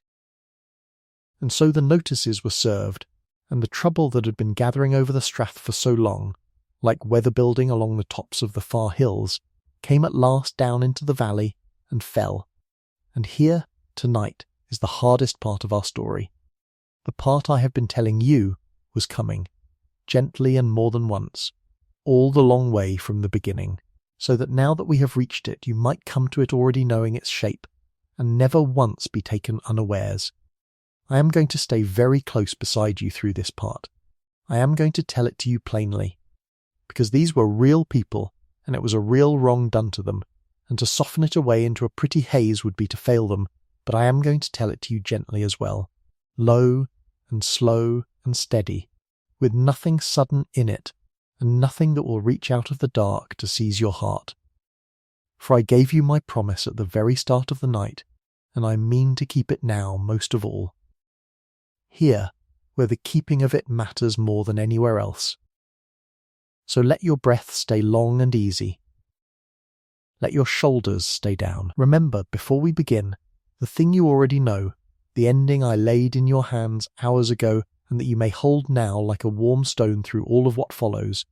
that this is long, long past, that it is honestly mourned, and that these people, whatever was done to them here, were not destroyed. They were scattered, which is a bitter thing, but scattering is not ending, and they lived, and their blood runs in millions of living people this very night. Keep that. Lean your whole weight upon it, and come with me now, softly, into the year of the burnings. They gave it a name afterward, the people who lived through it, a name in their own Gaelic tongue, and the name was Bliadna and Losgaid, the year of the burnings, and it is a plain hard name for a plain hard thing, and I will not pretend to you that it was anything gentler than it sounds. It came first upon the strath in the spring of the year 1814, and it came at the worst season it could have chosen, for the removals were set for the early part of the year, when the winter was scarcely off the hills, and the ground was cold, and the beasts were thin, and the year's growing had not yet begun. A time when a family turned out of doors had nothing yet in the fields, and nothing yet on the hill, and only the last of the winter's store between them and the empty sky. The word went round the townships that the day was fixed, and there was little enough that anyone could do, for the law and the power and the men to enforce it were all on the one side, and on the other side there were only the people, the old folk and the young mothers and the children and the men who had no weapon in the matter but their own 2 hands and their own long grief. And when the day came, the agents of the estate came with it, and at their head came the man whose name I told you we should have to speak, the factor Patrick Seller, who had taken the great sheep farm of the Strath to himself, and who had now to clear the people off the ground that he might stock it, and with him came the officers and the hired men who were to do the work of the turning out. And the work they did was this, and I will tell it to you slowly so that you may take it in without any shock. They went to the Townships, the little clustered bailteen along the river that I have walked you through on the gentler nights of this story, and they put the people out of the houses, and then, so that the people could not creep back into them when the men had gone, so that there should be no returning and no lingering and no second thoughts, they pulled the houses down. They stripped the thatch, and they broke in the roofs, and they took hold of the great timbers, the cabers and the couples, the roof trees, that in a treeless country like that were the most precious and the most irreplaceable thing a house owned, hauled in from far away, or handed down through generations, or gathered as driftwood off the shore, timbers that a family could never hope to come by again, and these they would not even leave lying for the people to carry off and raise again elsewhere. They burned them. They set the torch to the roof timbers of the houses, one township after another, up and down the Strath, so that the wood should be spoiled past all use and no roof could ever rise again upon those walls. And the smoke of it went up. That is the thing the people remembered longest and told of most, when they told of it at all in the years after, the smoke. The smoke of the burning houses standing up over the whole length of the Strath, house after house, township after township, day after day as the work went on, a pall of it hanging grey and low along the green valley under the spring sky, so that a man coming over the hills and seeing it might have thought the whole world was afire. And the smell of it, the smell of burning thatch and burning wood, that was the smell of home going up into the air, lying over everything, in the clothes and the hair, and the very breath of the people who stood and watched their houses burn. Let that be as much of it as we need to see. The smoke over the Strath. Hold it there, at that distance, and do not go closer than that, for we do not need to. And the people, put out of their houses in the cold of the early year, camped in the open. There was nowhere else for them to go, not at once, not altogether, and so along the river banks and in the lee of the dykes and among the ruins of their own broken homes, they made what shelter they could, hanging a bit of sailcloth or a salvage blanket over a few poles, gathering the children in under it, keeping the fire going on the open ground, and about them in the confusion were scattered all their goods, the furniture and the kists and the meal and the gear of a whole settled life dragged out of doors and heaped anywhere, and their beasts, the little black cattle lowing and wandering and needing to be minded, driven off the ground with the rest. Picture it, but picture it kindly, from a little way off, the way you might see it in an old dim painting rather than stand in the midst of it. The folk gathered in family knots along the cold river, the smoke of the burning behind them and the small fires of their camping before them. The cattle among them, the household stuff heaped on the grass, the whole long settled order of a place undone and thrown out into the open air in a single hard season. It was a great sorrow. I will not call it anything less. But sorrow, remember, is a thing that can be felt fully and still be borne. It is not a thing that need break you. And these people, in the main, bore it and lived. And we who look back on them from this warm, safe distance may feel the whole weight of their sorrow and still keep our own hearts steady. Because we know, as they in that hour could not, that there was a life on the far side of it. Now there were, in the doing of this hard thing, some incidents harder than the rest, some moments that went past the general sorrow of the turning out into a sharper and a crueler grief. And I am going to speak of them, because they are the truth and they belong to the story, and to leave them out would be a kind of lie, but I am going to speak of them with the greatest care. And lightly, touching them and passing on, and I would ask you to trust me to bring you through them, without ever setting the thing down before you in a way that could wound you. For in the burning of the townships there were among the people, as there always are, those least able to be moved, the very old, who had lived their whole long lives within those walls and were now frail and failing, and the sick, who had taken to their beds and there were houses in which such folk lay when the men came to do the work, and hard things were done in the haste and the hardness of that day, the old and the ailing carried out of doors into the cold, when they should by every mercy have been left in peace, roofs brought down over the heads of those too weak to rise. And in one house in the Strath, in that spring of the burnings, there was an old woman, very near the end of her long life already, bedridden and past moving herself, and the house she lay in was cleared, and its roof was fired while she was yet within it. And though she was got out, or got herself out, she was terribly distressed by it, and she lived only a few days more, and then she died, and the people never forgot it. It became, that one old woman's death amid the burning, the thing above all others that fixed the wrong of that year in the memory of the whole Strath, and in time of the whole country, the single hard fact that would not be softened or explained away, the death that stood for all the sorrow of all of it. I will say no more of it than that, and I have said it as gently as it can honestly be said. Let it rest there. She was one soul, very old, very near her natural end, and what was done to her was wrong, and it was mourned, and it is mourned still, and her name has not been lost, and her death was not in vain, for it became in the end a part of the reckoning. That is all we need carry of it. Breathe slow. We are past the worst of it now. For that death, and the manner of it, and the burnings altogether, raised such a cry, even in that far-off day when the poor and the powerless had little enough voice, that the thing could not simply be passed over, and the man Patrick Seller was brought at last to answer for it before the law. It is worth your knowing, as you lie there, that the wrong did not go wholly unremarked even at the time, that there were those who were angry, and those who wrote and spoke, and that the factor was in the end put on his trial. He was tried at Inverness, some 2 years after the burnings, in the year 1816, and the charges against him were grave ones, culpable homicide and arson and cruelty, the very hardest charges, arising out of the death of the old woman and the burning of the houses and the turning out of the people. And here I must tell you the plain end of it. And it is not the end that justice would have chosen, but you have been ready for such things all night, and it will not shake you. He was acquitted.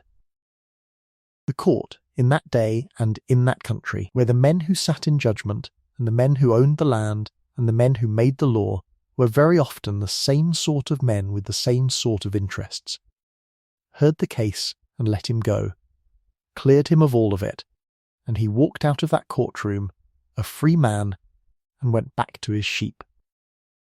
That was the notorious trial, and that was its ending, and for many a long year it stood as a bitterness upon the whole affair, that the law had looked at what was done in the Strath, and had found no one to blame for it. But hold this, too, alongside the bitterness,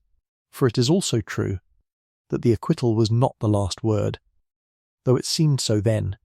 The judgment of that one courtroom on that one day has been overturned 1,000 times over by the longer and slower judgment of history, which has looked at the same facts with clearer eyes, and has named the wrong for what it was, plainly and without excuse, and has gone on naming it ever since, and will go on naming it as long as the story is told. So that the man who walked free from Inverness has not, in the end, escaped the reckoning at all. It only came later, and from a higher court than his own age could muster. Let that be a small comfort to set against the hard fact of the verdict. The truth was not lost, it was only delayed. And now I must tell you that the burnings of 1814 were not the end of it, for there came a second time, 5 years on, and the second time was harder and more complete than the first. And I tell you this not to pile grief on grief, but because it is the truth of what happened, and because you are strong enough to hear it, held as you are in the warm certainty of how it all comes out. For after the first clearances there were still people in the Strath, some who had not been touched by the first removals, some who had crept into the upper reaches and the side glens, some who had been resettled lower down and were clinging on, and in the year 1819 the estate resolved to finish what had been begun. to empty the strath altogether and for good, and the burnings came again, and this second time they came on a still greater scale, township after township altogether, a great sweeping clearance that took away what the first had left, so that when it was done there was scarcely a hearth left smoking in the whole length of Strathnaver, where a people had lived for 1,000 years and more. The smoke stood over the valley again, worse than before. The same hard work of pulling down and firing went on from end to end of the strath, and the people who had thought themselves safe, or safe enough, found that they too must go. It was this second clearance of 1819, in many ways the true and final ending of the old life of the strath, the blow that emptied it for good, and the people gave it too its share of that dark name, the year of the burnings, for the burnings had come twice now upon them, and the second time had swept the board clean. And of this second clearing we have something we did not fully have of the first, and it is a precious and a terrible thing. We have an eyewitness, a good and gentle man who stood in the strath and watched it happen and wrote it down afterward, so that we are not left only with the cold facts, but may see it, a little, through the eyes of one who loved the place and its people. His name was Donald Sage, and he was a young minister in that country in those years, a son of the manse, a man of learning and of feeling, and he lived through the clearing of the strath and knew the people whose homes were taken, and long after, in his old age, he set down his memories of it in a book, and his account has come down to us and is read to this day. And it is from Donald Sage, more than from anyone, that we have the picture of the last of it, the human heart of it, the grief of the people as a grieving man saw it. And I want to give you one scene from his telling, one only, and it is not a scene of fire or violence, but a quiet one, and it is perhaps the most moving thing in the whole of our long story, and it is a fit thing to carry down towards sleep. For before the people of the strath were finally scattered, in that last summer of their life together in the Glen, there came a last Sabbath, a last gathering of the whole community at the parish kirk for worship, one final time before they were parted forever, and Donald Sage was the man who preached to them. And he tells us how it was. He tells us how the people came together that day from all the doomed townships, knowing it was the last time, knowing that within days or weeks the roofs would be down, and they themselves scattered to the coast and to the ships and to the ends of the earth, and how they gathered at the place of worship, out of doors, the whole grieving congregation of them, the old and the young, and how he stood up to preach to them for the last time. And he tells us that he could scarcely do it, that the words would hardly come, that as he looked out over the faces of the people he had known, the people who were about to lose everything, the whole assembly of them was overcome, and the sound of their weeping rose up around him, so that his own voice was well nigh drowned in it. And he stood there before them with the tears running down and the text he had chosen swimming before his eyes, and the people wept, and he wept, and the whole of that last gathering dissolved into one great sorrow of a people saying farewell to their home, and to one another, and to a way of life 1,000 years old that was ending there before them in the summer light. That is the scene, and I give it to you whole, because there is nothing in it to frighten you. It is only sorrow, pure and deep and human. The sorrow of people who loved one another and loved their place and were being torn from both. And sorrow, I have told you and I tell you again, is a thing you may feel to the very bottom and still lie safe and still breathe slow, for it does not harm you. It only moves you, and to be moved by the true grief of people long dead is one of the kindest and most human things that a heart can do. Weep with them a moment if you like. In the quiet of the dark they have earned your tears, and then let the tears settle, the way rain settles into the ground, and come back with me to the warm sure thing that waits on the other side of all this grief. For here it is again, the thing I promised you, the frame I have kept coming back to and will keep coming back to now until you sleep. All of this is long past. The smoke has been gone from the strath for more than 200 years. The men who did the wrong and the men who suffered it are alike gone under the grass this long, long while, and the fire is cold, and the crying at the kirk fell silent generations upon generations ago, and nothing of the pain of it can reach forward across all those years to touch you where you lie tonight, safe and warm and whole. It is history now. It is a thing that is finished, and known, and mourned, and told. And the telling of it, gently, by a voice that means you no harm, cannot hurt you any more than the sight of an old grave in a quiet churchyard can hurt you. And the people. Hold fast to the people. They were not destroyed. That is the thing to carry out of this hardest chapter and down into your rest. They were driven from the Glen, and it was a bitter and a wrongful driving, and I have not hidden one hard fact of it from you. But they were not killed. Not the most of them. Not by any means. They lived. They went down to the coast, and they went across the sea, and they carried their names and their tongue and their songs and their memory with them wherever they went,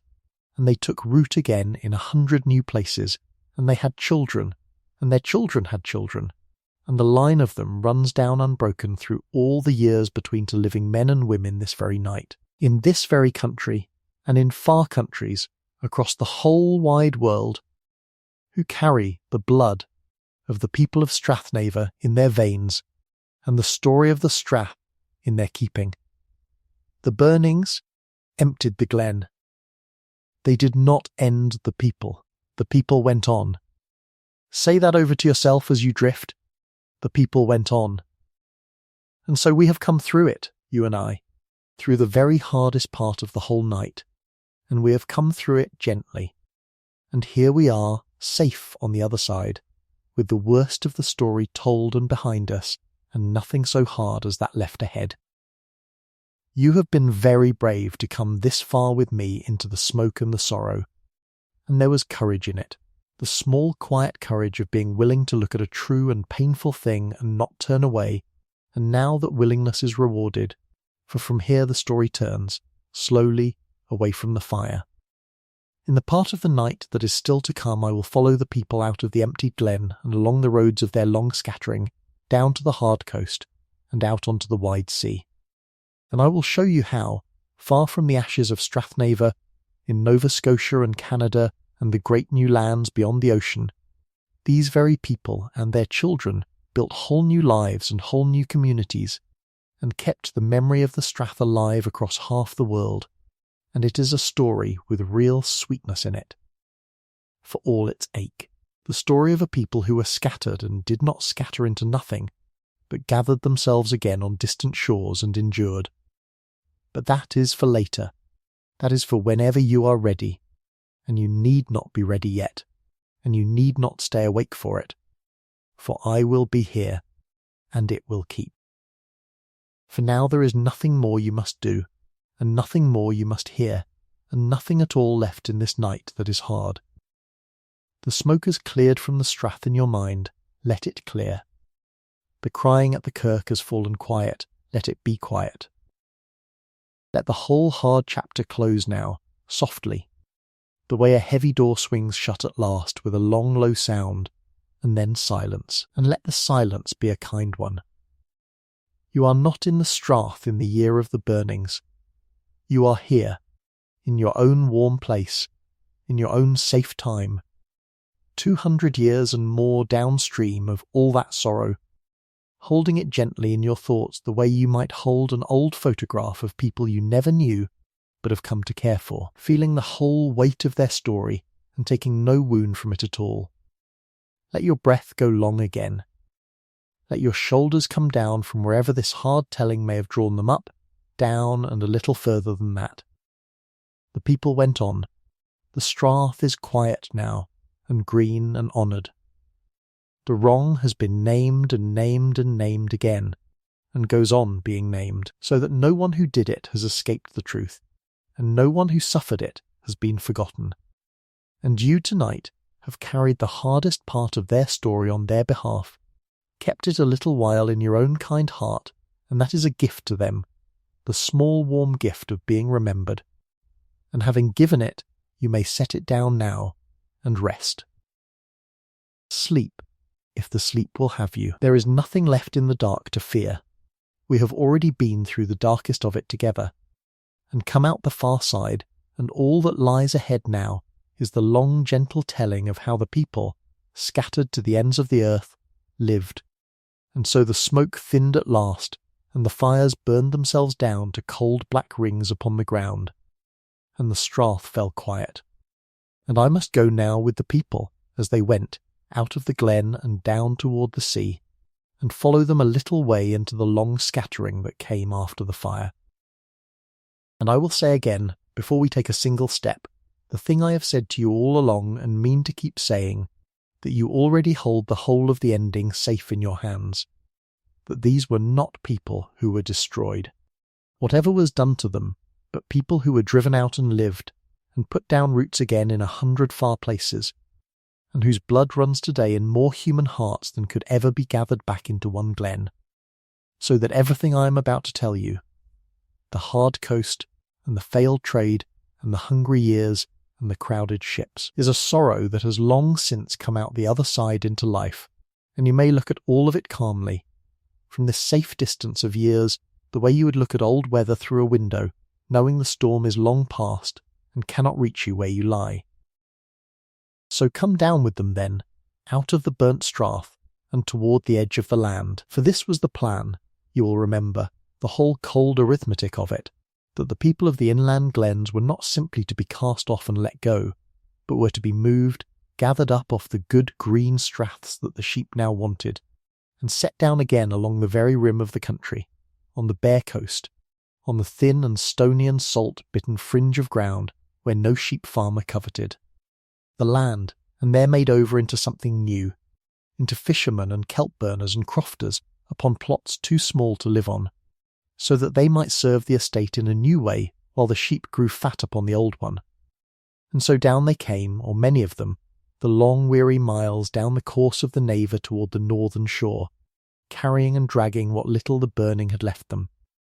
The old and the sick borne along as best they could be borne, the children wide-eyed, the cattle lowing and stumbling on the strange road, down out of the sheltered green cradle of the glen where their people had lived past all remembering,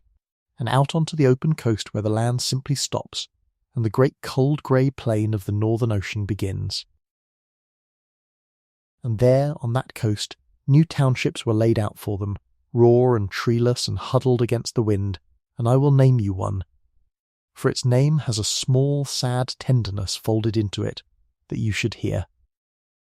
They called it Betty Hill. It stands to this day, a little scattering of houses above the mouth of the Naver, where the river it followed all its life comes down at last to the sea,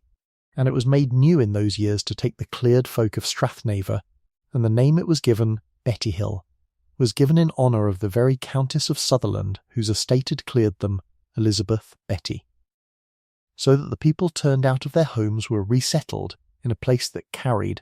forever after, the pet name of the great lady in whose name the thing was done. I do not tell you that to sharpen any anger in you, for anger is no companion for the coming of sleep, and the woman herself has been dead these 200 years, and is answerable now to a higher reckoning than yours or mine. I tell it to you only because it is true, and because there is something in it worth holding quietly, that the very map of that coast still keeps, in its place names, the strange knot of who did what to whom, so that you cannot say the word Betty Hill even now without saying, without meaning to, a little of the whole story at once. Now see them there upon the coast, in those first hard years, and see what the coast asked of them. They were given crofts, small squared plots of the poor coastal ground, deliberately made small, made too small to live upon by farming alone, and this was no accident and no oversight, but the very heart of the design, for the plots were kept meagre on purpose, so that the people could not feed themselves off the land, and would be driven,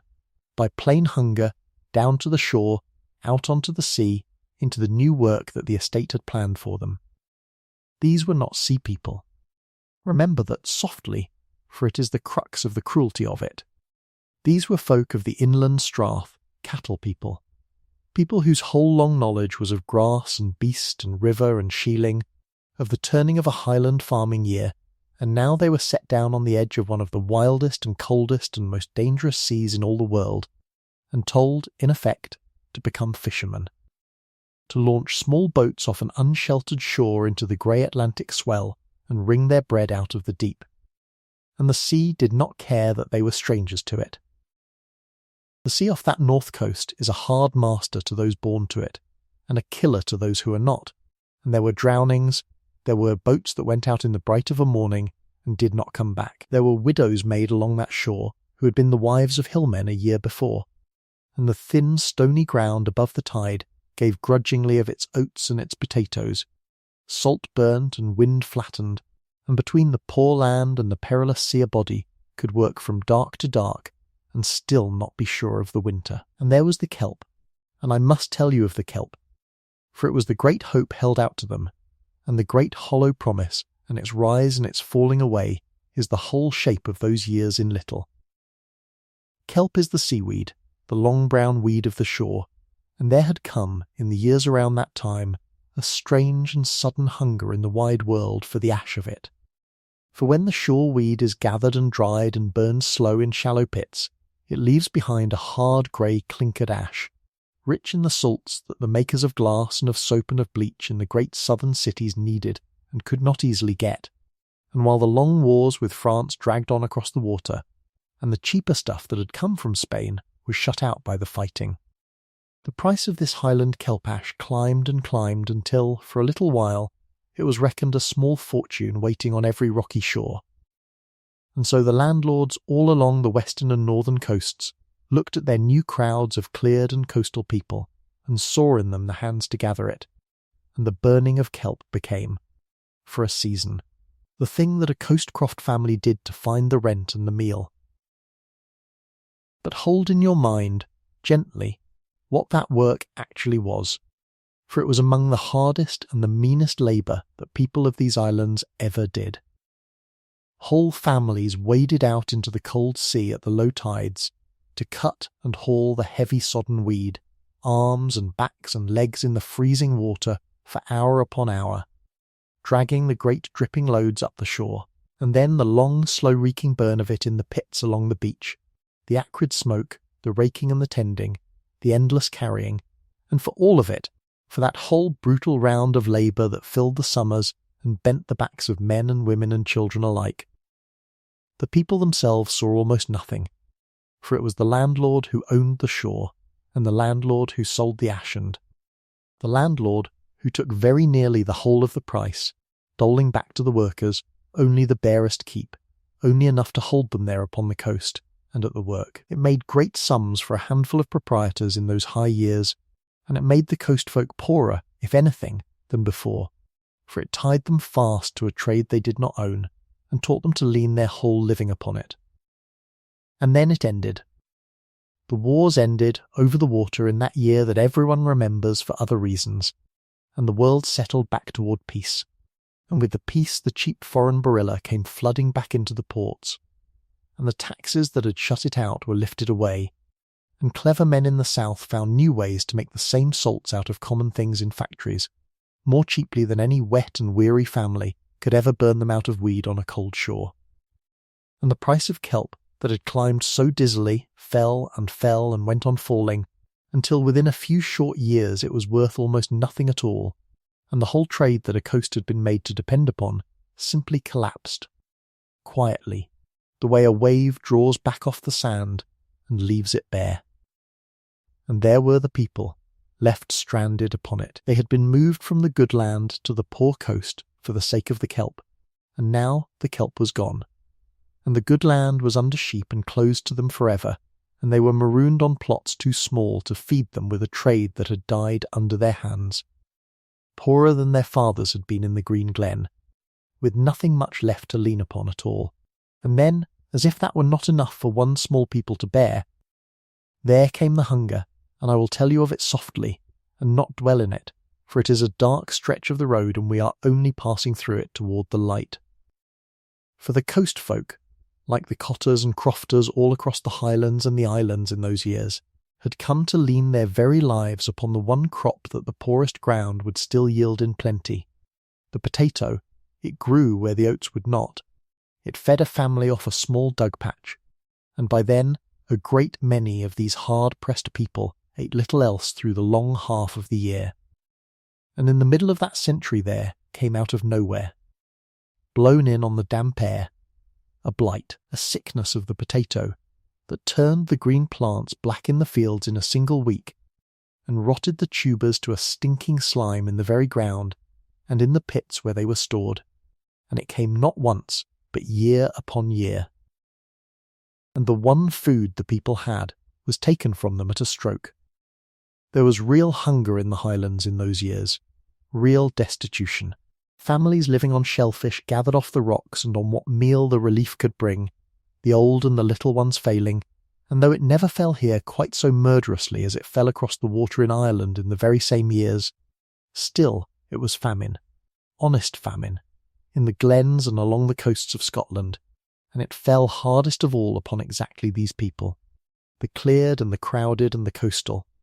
who had the least land and the least store and the least strength left to meet it. It was, for very many of them, the last blow, the thing that broke the last thread that held them to the land of their fathers at all. And so they went. And here, out of all this long sorrow, the story turns at last and opens outward, and I want you to feel it open. For this is the great scattering, and though it is an exile and an aching one, it is also the thing that carried these people out of the reach of the fire and into the whole wide living world. For across those decades, out of the burnt straths and off the failed coasts and out of the hungry crofts, the people of Sutherland and of all the Highlands went down to the ports in their thousands and their tens of thousands and took ship and left. Some were driven to it by plain want, with nothing left behind them to stay for. Some were helped or half forced onto the boats by estates that found it cheaper to pay a family's passage across the ocean than to keep feeding them at home. And some, weary at last of hoping, chose it, gathered up their children and turned their faces to the sea of their own will.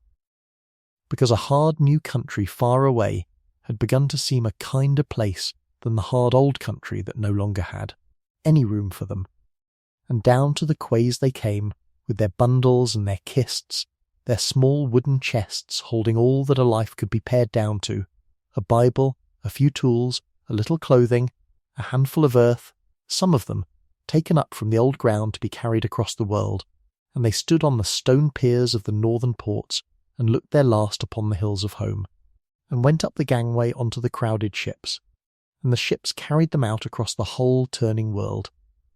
Some went west and a little north, to Nova Scotia, to the long green shores of Cape Breton, where the land and the sea and the very mist upon the hills were so like the Highlands they had left, that a Sutherland man stepping ashore might have wept to see how like it was and how far away.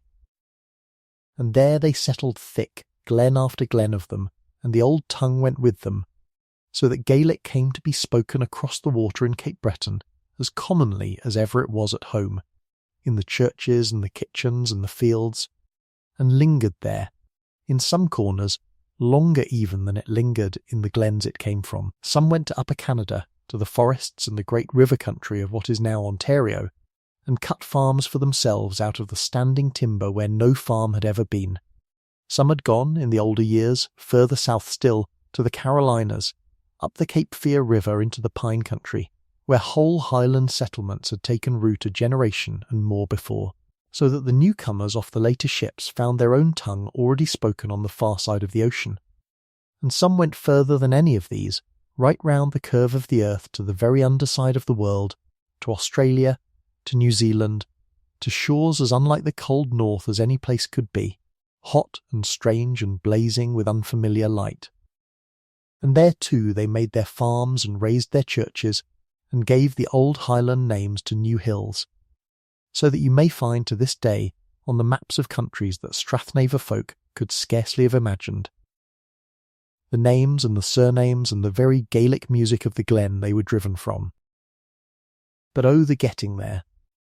Do not let me hurry you past the crossing itself, for the crossing was a hard and a fearful thing, and it lay between the leaving and the arriving like a long dark valley that every one of them had to walk. These were the emigrant ships, the sailing ships of that age, and a family went down into the hold of one and did not come up out of it, in the ordinary way. For 6 weeks, for 8 weeks, for 2 months, and sometimes far more, tossed the whole while across the vast grey heaving waste of the Atlantic. They were packed close, crowded into the dim between decks in tiers of rough wooden berths, whole families to a shelf, in a space too low to stand upright in, breathing the thick and stagnant air, with the sea pouring green over the decks above in the storms, and the hatches battened down against it so that they lay for days together in the sealed and reeking dark, seasick and frightened, the timbers groaning all about them. The food was poor, and the water grew foul in its casks, and worst of all was the sickness. For fever and the fluxes of the belly travelled in those crowded holds like fire in dry grass, and there were ships on which many did not live to see the far shore. Ships that buried a portion of their passengers over the side into the deep ocean along the way, a child here, an old man there. The small weighted bundle slipped over the rail with a few words said, and the ship sailing on and not stopping. To go was to gamble the very lives of your children on the crossing. And yet they went, in their tens of thousands they went, because behind them was the burnt Glen and the failed coast and the black potato fields, and before them, past that long dark valley of the sea, was land of their own, more land than a Highland cotter had ever dreamed of owning, and a chance, however hard and however far, to begin again. And they carried the Glen with them. In the one way that a driven people always can, they carried it in their mouths, and in their memory, and in their song. For these were the great years of the emigrant songs, the songs of exile and of longing, made and sung by the very people who were leaving, and by the ones already gone. And there is in that Gaelic tradition a whole deep vein of them, songs of farewell to the hills, songs that name the lost places over and over as if the naming could hold them, laments for the driving away of the gales. There is a word in their tongue for the particular ache that lay at the heart of all those songs, and it is a soft word, Sianalis, and it means something deeper than our thin word homesickness can quite carry. It is the long, chronic, marrow-deep grief of the exile for the place of home, a homesickness that does not pass but settles in and becomes a part of a person, a low permanent ache under everything, the pull of a country you will never see again. And they carried it across the world, that ache, and they sang it out on the decks of the ships and around the fires of the new lands, the old people teaching the old songs to children who had never seen and would never see the glens the songs were made in, so that a man born in Cape Breton or in Otago might grow up grieving, in a borrowed and inherited way. For a Strath in Sutherland his own eyes had never looked upon. And here is the strangest and the saddest turn folded into all that longing, and I give it to you gently, for it is the true heart of an exile's sorrow. They dreamed of going home. Through all the long years across the water, the old ones especially dreamed of the Glen, spoke of it, kept it whole and green and living in their minds exactly as it had been on the day they left it. The smoke going up from the townships, the cattle on the hill, the people at the sheelings in the summer light. But the home they dreamed of was already gone. It had gone up in the smoke of the burnings even as they sailed away from it. The townships they carried so tenderly in their memory were roofless heaps of stone standing empty in an empty glen, the fields under grass. The people scattered to the four winds. There was, quite literally, no home left for the homesick to go home to, no life still burning on the hearths they ached for. And that is the particular and terrible loneliness of the cleared. Worse in its way than the loneliness of any ordinary emigrant, for the ordinary emigrant may at least dream that his village goes on without him, that he might one day return and find it there. But these people longed across the whole width of the world for a home that no longer held any life of its own, that existed now only in the memory of the very people who were grieving for it. And when the last of them who remembered it died, at last, in their far countries, the living memory of the Glen as a living place died with them, and only the songs were left, and the empty stones. For the Glen itself, meanwhile, back at the top of the world where all this began, lay silent.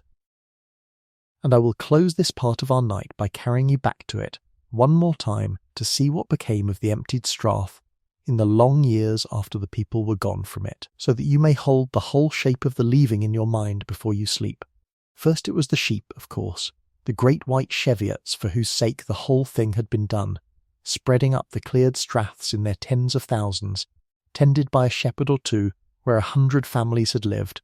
the whole broad valley given over to the quiet cropping of the flocks and the bark of a dog on the wind and little else. And then, as the years turned on and the world changed again, and even the price of wool and mutton began to fail, the sheep in their turn gave way to something else, for the great landowners found a new use for the empty hills, and it was sport, and the cleared straths and the high moors above them were made over into deer forests and grouse moors and sporting estates. Kept empty now not for sheep but for the red deer and the game, so that gentlemen might come north in the autumn to shoot them, and whole districts that had once been full of people were kept deliberately as a wilderness, a playground, emptied of both the folk and the flocks and given back to the deer. And later still, in our own near time, another change came over parts of that country, for the state and the great forestry companies came and planted the poor ground with trees, not the old scattered native wood, but the dense dark ranks of the conifer plantations, mile upon mile of close-set spruce and pine set out in straight blank rows across the moor, a black and silent forest, with no bird-song much in the heart of it, and no people at all. Growing green and lightless over ground where, if you pushed in far enough among the trees, you might still stumble upon the low-mossed footings of a house, a lintel, the ghost of a lazy bed, drowned now under the plantation. So there it stood, and there in the main it stands, the long green strath of the Naver running down empty to the sea, the tumbled stones of the Townships legible still under the heather and the bracken, the sheep on some of it and the deer on more of it, and the dark planted forest on some of it besides, and over all of it that great and gathered quiet. One of the emptiest places in the whole of the country,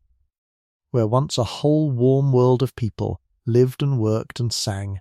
and the people themselves, meanwhile, scattered across 100 far shores, going about their new and hard-won lives under strange skies, and dreaming, some of them, all their days, of a green glen at the top of Scotland that had put them out into the world, and that they would never, any of them, see alive again. That is the scattering, and that is the emptying, and I have laid it down for you as gently as so hard a thing can be laid. But it is not. Remember it as you feel the sleep coming near, the end of the story. For the stones are still there, and the names are still there. And the millions who came of those driven people are still there, out across the world, carrying the Glen in their blood, and there is a keeping, and a remembering, and a coming home yet to tell, and I will tell it to you softly in the last of the night. For now, only rest, and let the empty strath lie quiet in your mind under its wide northern sky,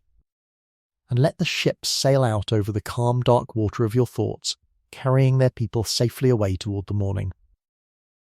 There is nothing here that can trouble you now. It is all long over, and all long since turned toward life, and you may let it go, and sleep. And so we come home now, you and I, out of the fire and the ships and the long scattering,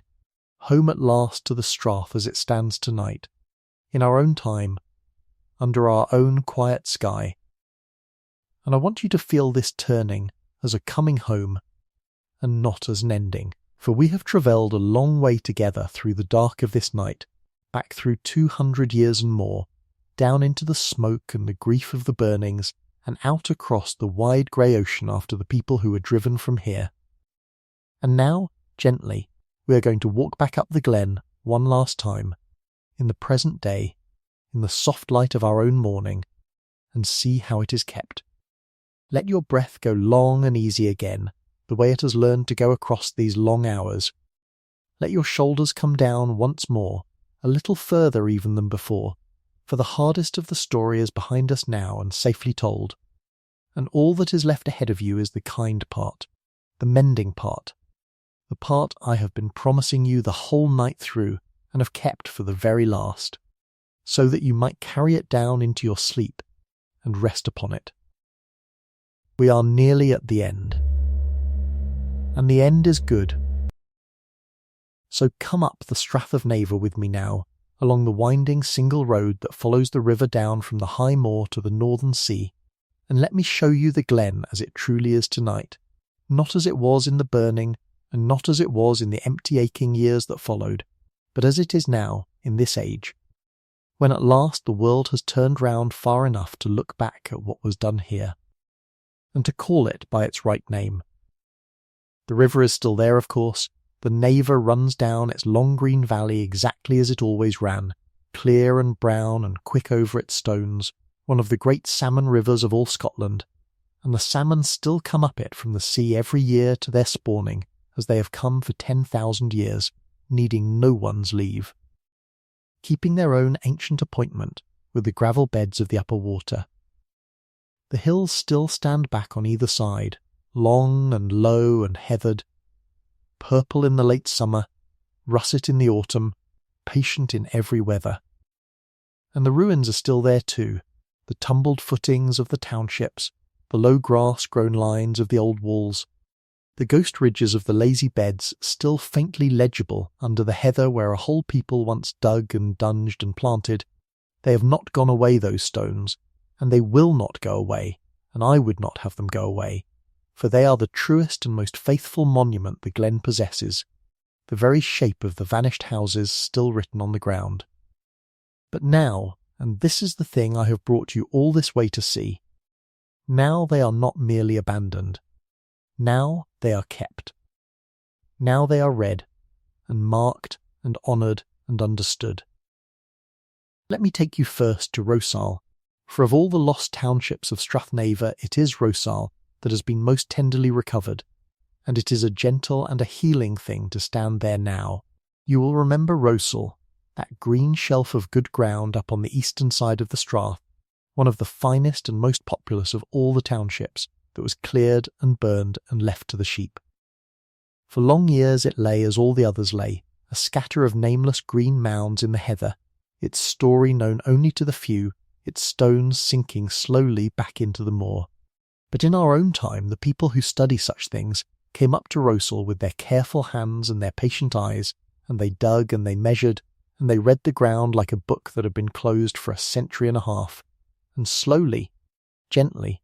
they brought the whole shape of the township back up into the light. And so today, when you walk up to Rosal, you do not walk into a trackless waste of heather where you can see nothing and understand nothing. You walk a marked and tended trail, a quiet path laid out through the old settlement, with the Sitka forest that once crowded round it now cut back and cleared away, so that the township can breathe and be seen again under the open sky. And there, spread out before you on the green shelf above the river, are the houses, the footings of the long low houses, the byres, the barns, the kilns where the corn was dried, the enclosures and the little walled gardens, all of it uncovered and marked and made plain, so that you can walk from one home to the next along the old ways of the township, and stand in the very doorway where a family once stood, and see the hearthstone where their fire once burned, and read on a quiet marker the plain true account of who lived here, and how many, and how it ended. Rosal is a memorial now, a place kept on purpose for remembering, and people go up to it in the long summer evenings, walking the trail slowly, saying little, and it is one of the most peaceful places in all the north of Scotland, and one of the most eloquent, for it says, simply by being cared for, the thing that was for so long left unsaid, which is, people lived here, and they mattered, and we have not forgotten them. And down the Glen, at far on the coast where the Strath meets the sea, there is another keeping place, and this one gathers the whole story in under one roof. For in the old parish church of Far, the very kirk where the people of the Strath once came to worship, the plain grey church that stood through the burnings and heard the grief of that congregation, there is now the Strathnaver Museum, and it is a small and a homely and a deeply loving place, the kind of museum a community makes for itself out of its own remembering. Inside those old church walls, the people of the district have gathered up and set out the relics and the records of their own past, the things of the vanished townships and of the clan whose country this was, the tools and the household things, the old photographs, the papers, the names, the very account of the clearances, told out honestly and fully, so that anyone who comes from anywhere in the world may walk in off the road and learn in an hour the whole true shape of what happened in this glen and to these people. And in the old kirkyard outside there stands a stone far older than the clearances, the great carved far stone, a beautiful cross slab worked by hand more than 1,000 years ago, a reminder that people have lived and prayed and buried their dead in this place for longer than any clearance could ever undo. The deep root of it, the long human root, reaching down under all the sorrow.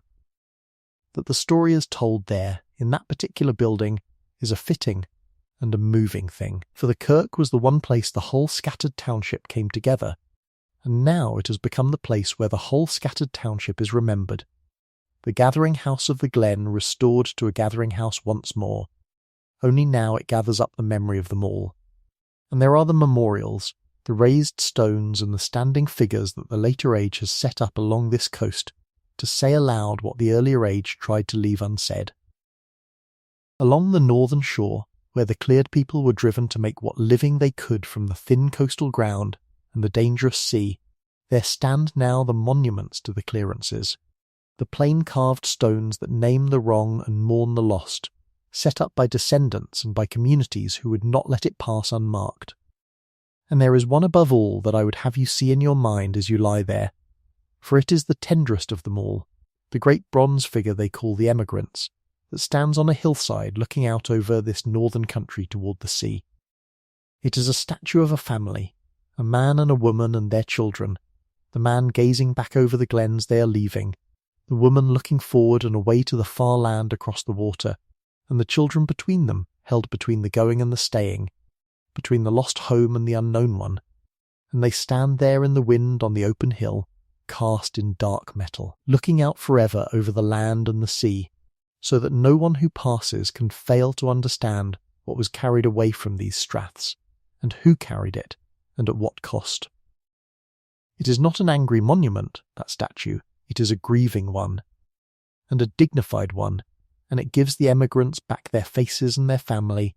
and their human weight, standing them up tall on the hillside for all the world to see and honour,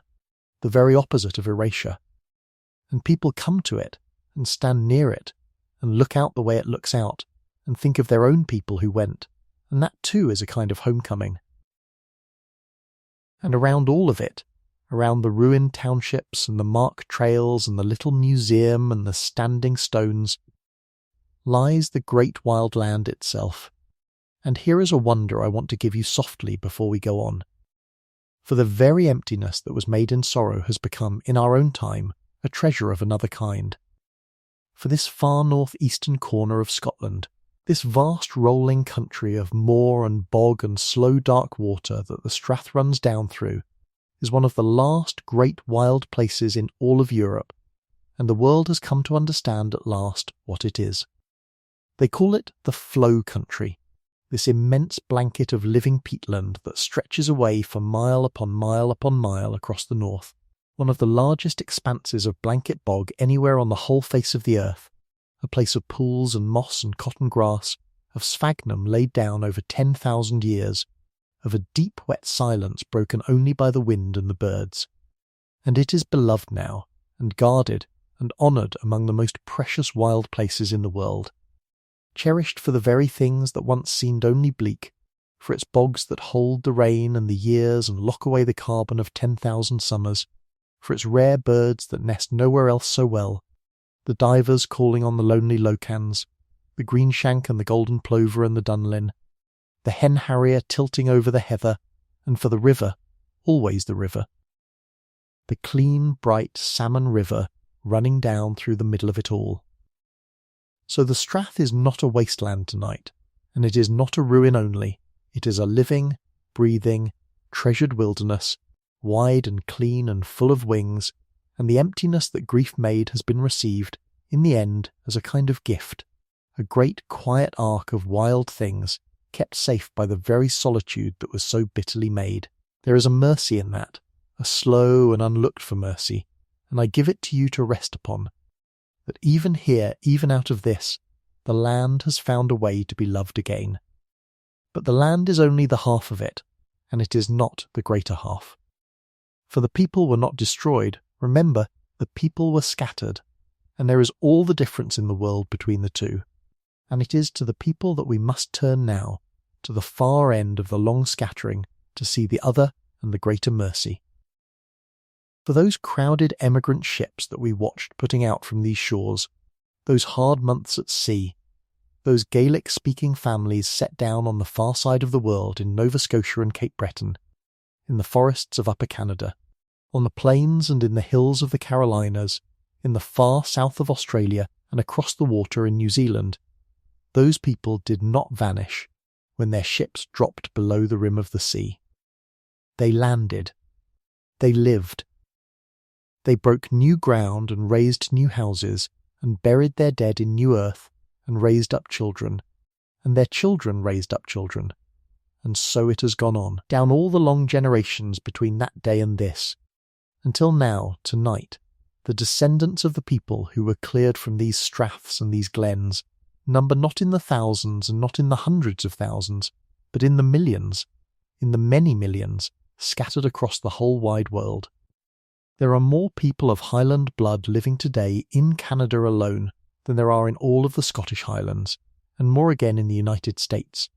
and great communities of them in Australia and in New Zealand and in every place the ships ever went. The very language went with them and lived. In the glens of Cape Breton, the old Gaelic songs of Sutherland were still being sung by firesides 3,000 miles, and 100 years from the strath they were made in, carried across the ocean in the memory of exiles, and handed down like the dearest of all inheritances.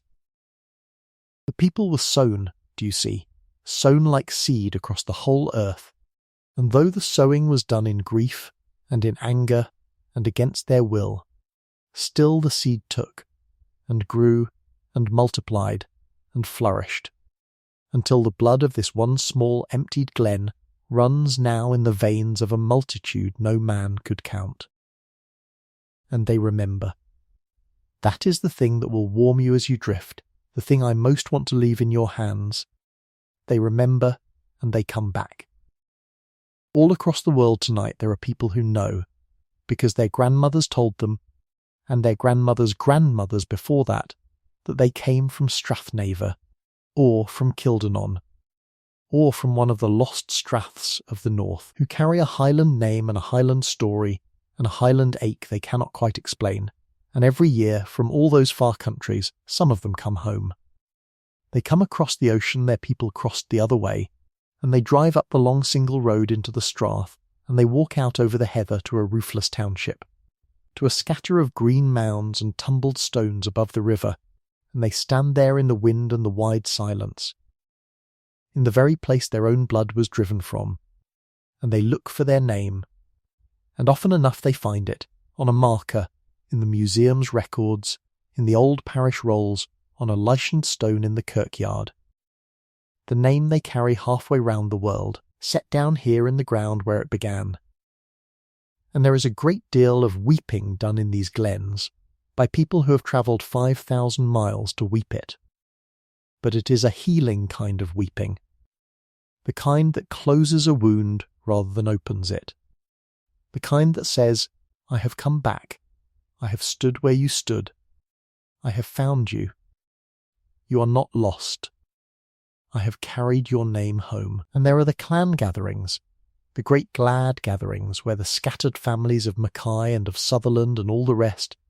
come together from the four corners of the earth to stand once more upon the ground of their fathers, in their hundreds and their thousands, with the pipes playing and the old names called over and the long story told again. And there is nothing of erasure in that, nothing at all, but the very opposite, a great homecoming across 2 centuries and 3 oceans, a proof made flesh that the people were not ended and the memory was not lost. For here is the deepest thing, the thing that lies underneath all the rest, and I want to say it to you plainly now, in the quiet, because it is the true heart of the whole night's story and the true balm of it. The worst of what was done in these glens was not only the burning of the houses and the driving out of the people, hard as those things were, the very worst of it, the thing that the exiles feared most in the long nights of their exile, was that they and their people and their whole way of being should simply be erased, wiped clean off the face of the land as if they had never been. Forgotten by the world, unmourned, unnamed, gone down into the dark without a single soul left to remember that they had ever lived and loved and laboured in that glen at all. That was the deepest fear, the fear under all the other fears, to be forgotten. And I want you to hear, as clearly as you can hear anything tonight, that that fear has been answered,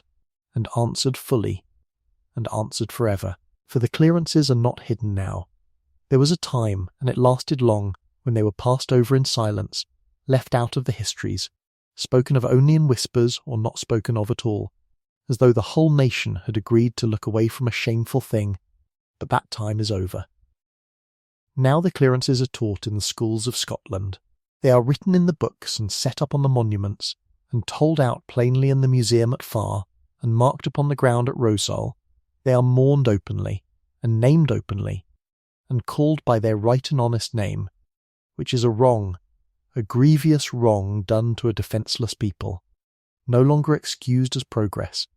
and no longer dressed up as kindness, but faced squarely and grieved truly. And that matters more than I can well say. For it means that the people of the Strath got, in the end, the one thing the exiles most despaired of ever getting. They were remembered, and they were vindicated, and the truth of what was done to them was told at last to the whole world and believed. Their deepest fear did not come to pass. They were not erased, they were not forgotten. Their story is safer tonight, and more surely held and more widely known and honoured than it ever was in all the long years of their living. And so we come to the closing truth of it, the thing this whole channel has been trying to tell you, night after quiet night, through all the lost and vanished places we have walked in together, and it is a very simple thing, and a very old one, and I think you have known it in your heart the whole way through. It is this, that a place is not gone while it is remembered. The houses may fall, and the roofs may burn, and the people may be driven to the ends of the earth, and the heather may grow up green and silent over the hearths where the fires once were, and still, so long as one soul anywhere upon the earth remembers, and says the name and tells the story true, the place is not gone. It lives. It lives in the telling. It lives in the marked trail at Rosal, and in the old kirk at Far, and in the bronze family looking out to sea, and in the millions of far-scattered hearts that carry a Highland name, and it lives, tonight, in you. For you have carried this glen through the whole long night. You took it up from me, back at the very beginning, when we stood together and looked at the empty green strath, and I told you plainly how it ended, and you have carried it down through the smoke and the sorrow, and out across the ocean, and home again to the keeping and the mercy, and it is in you now,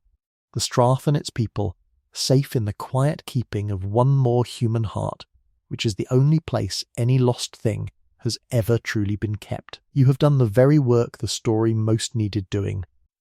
You have remembered them. And they are the more alive for it, and you are the richer for it, and the long account of the Glen is a little more surely settled tonight because you were awake to hear it. So let it rest now. Let the whole of it rest. Let the strath lie quiet under its northern sky, the river running, the salmon climbing, the birds calling out over the great wild bog, the ruins keeping their faithful watch, the marked stones and the little museum and the bronze family on the hill, all doing their gentle work of remembering, whether you are awake to think of them or not. There is nothing left for you to hold up tonight, nothing left to carry, nothing left to fear. The story is fully told, and its ending is a kept and honoured and remembered ending, exactly as I promised you at the very first, laid down before you in the open, with no shock waiting anywhere in the dark. You may let it all go soft now. You may let the glen grow dim and far and peaceful in your mind, the way the shore grows dim and far behind a boat that is carrying you gently out into sleep. Let your breath go slow and long. Let your shoulders go down one last time, all the way down. Let the bed take your whole weight, and keep nothing back. For the work of this day and this night alike is finished now, and finished well. And so I will leave you, as the old people of these glens would have left you, with a blessing and a good night in the soft tongue that was spoken here for 1,000 years and is spoken here yet, the tongue the exiles carried across the sea and would not let die. May you rest deep and easy tonight, and wake gentle and unhurried in the morning. May the memory of all the good and vanished places go kindly with you. May you be held, as the Strath is held, safe and remembered and at peace. Rest now. Sleep now. The glen is kept. The people are remembered. Nothing that mattered has been lost, and you have carried it home. Oid che math. Good night, and sleep well.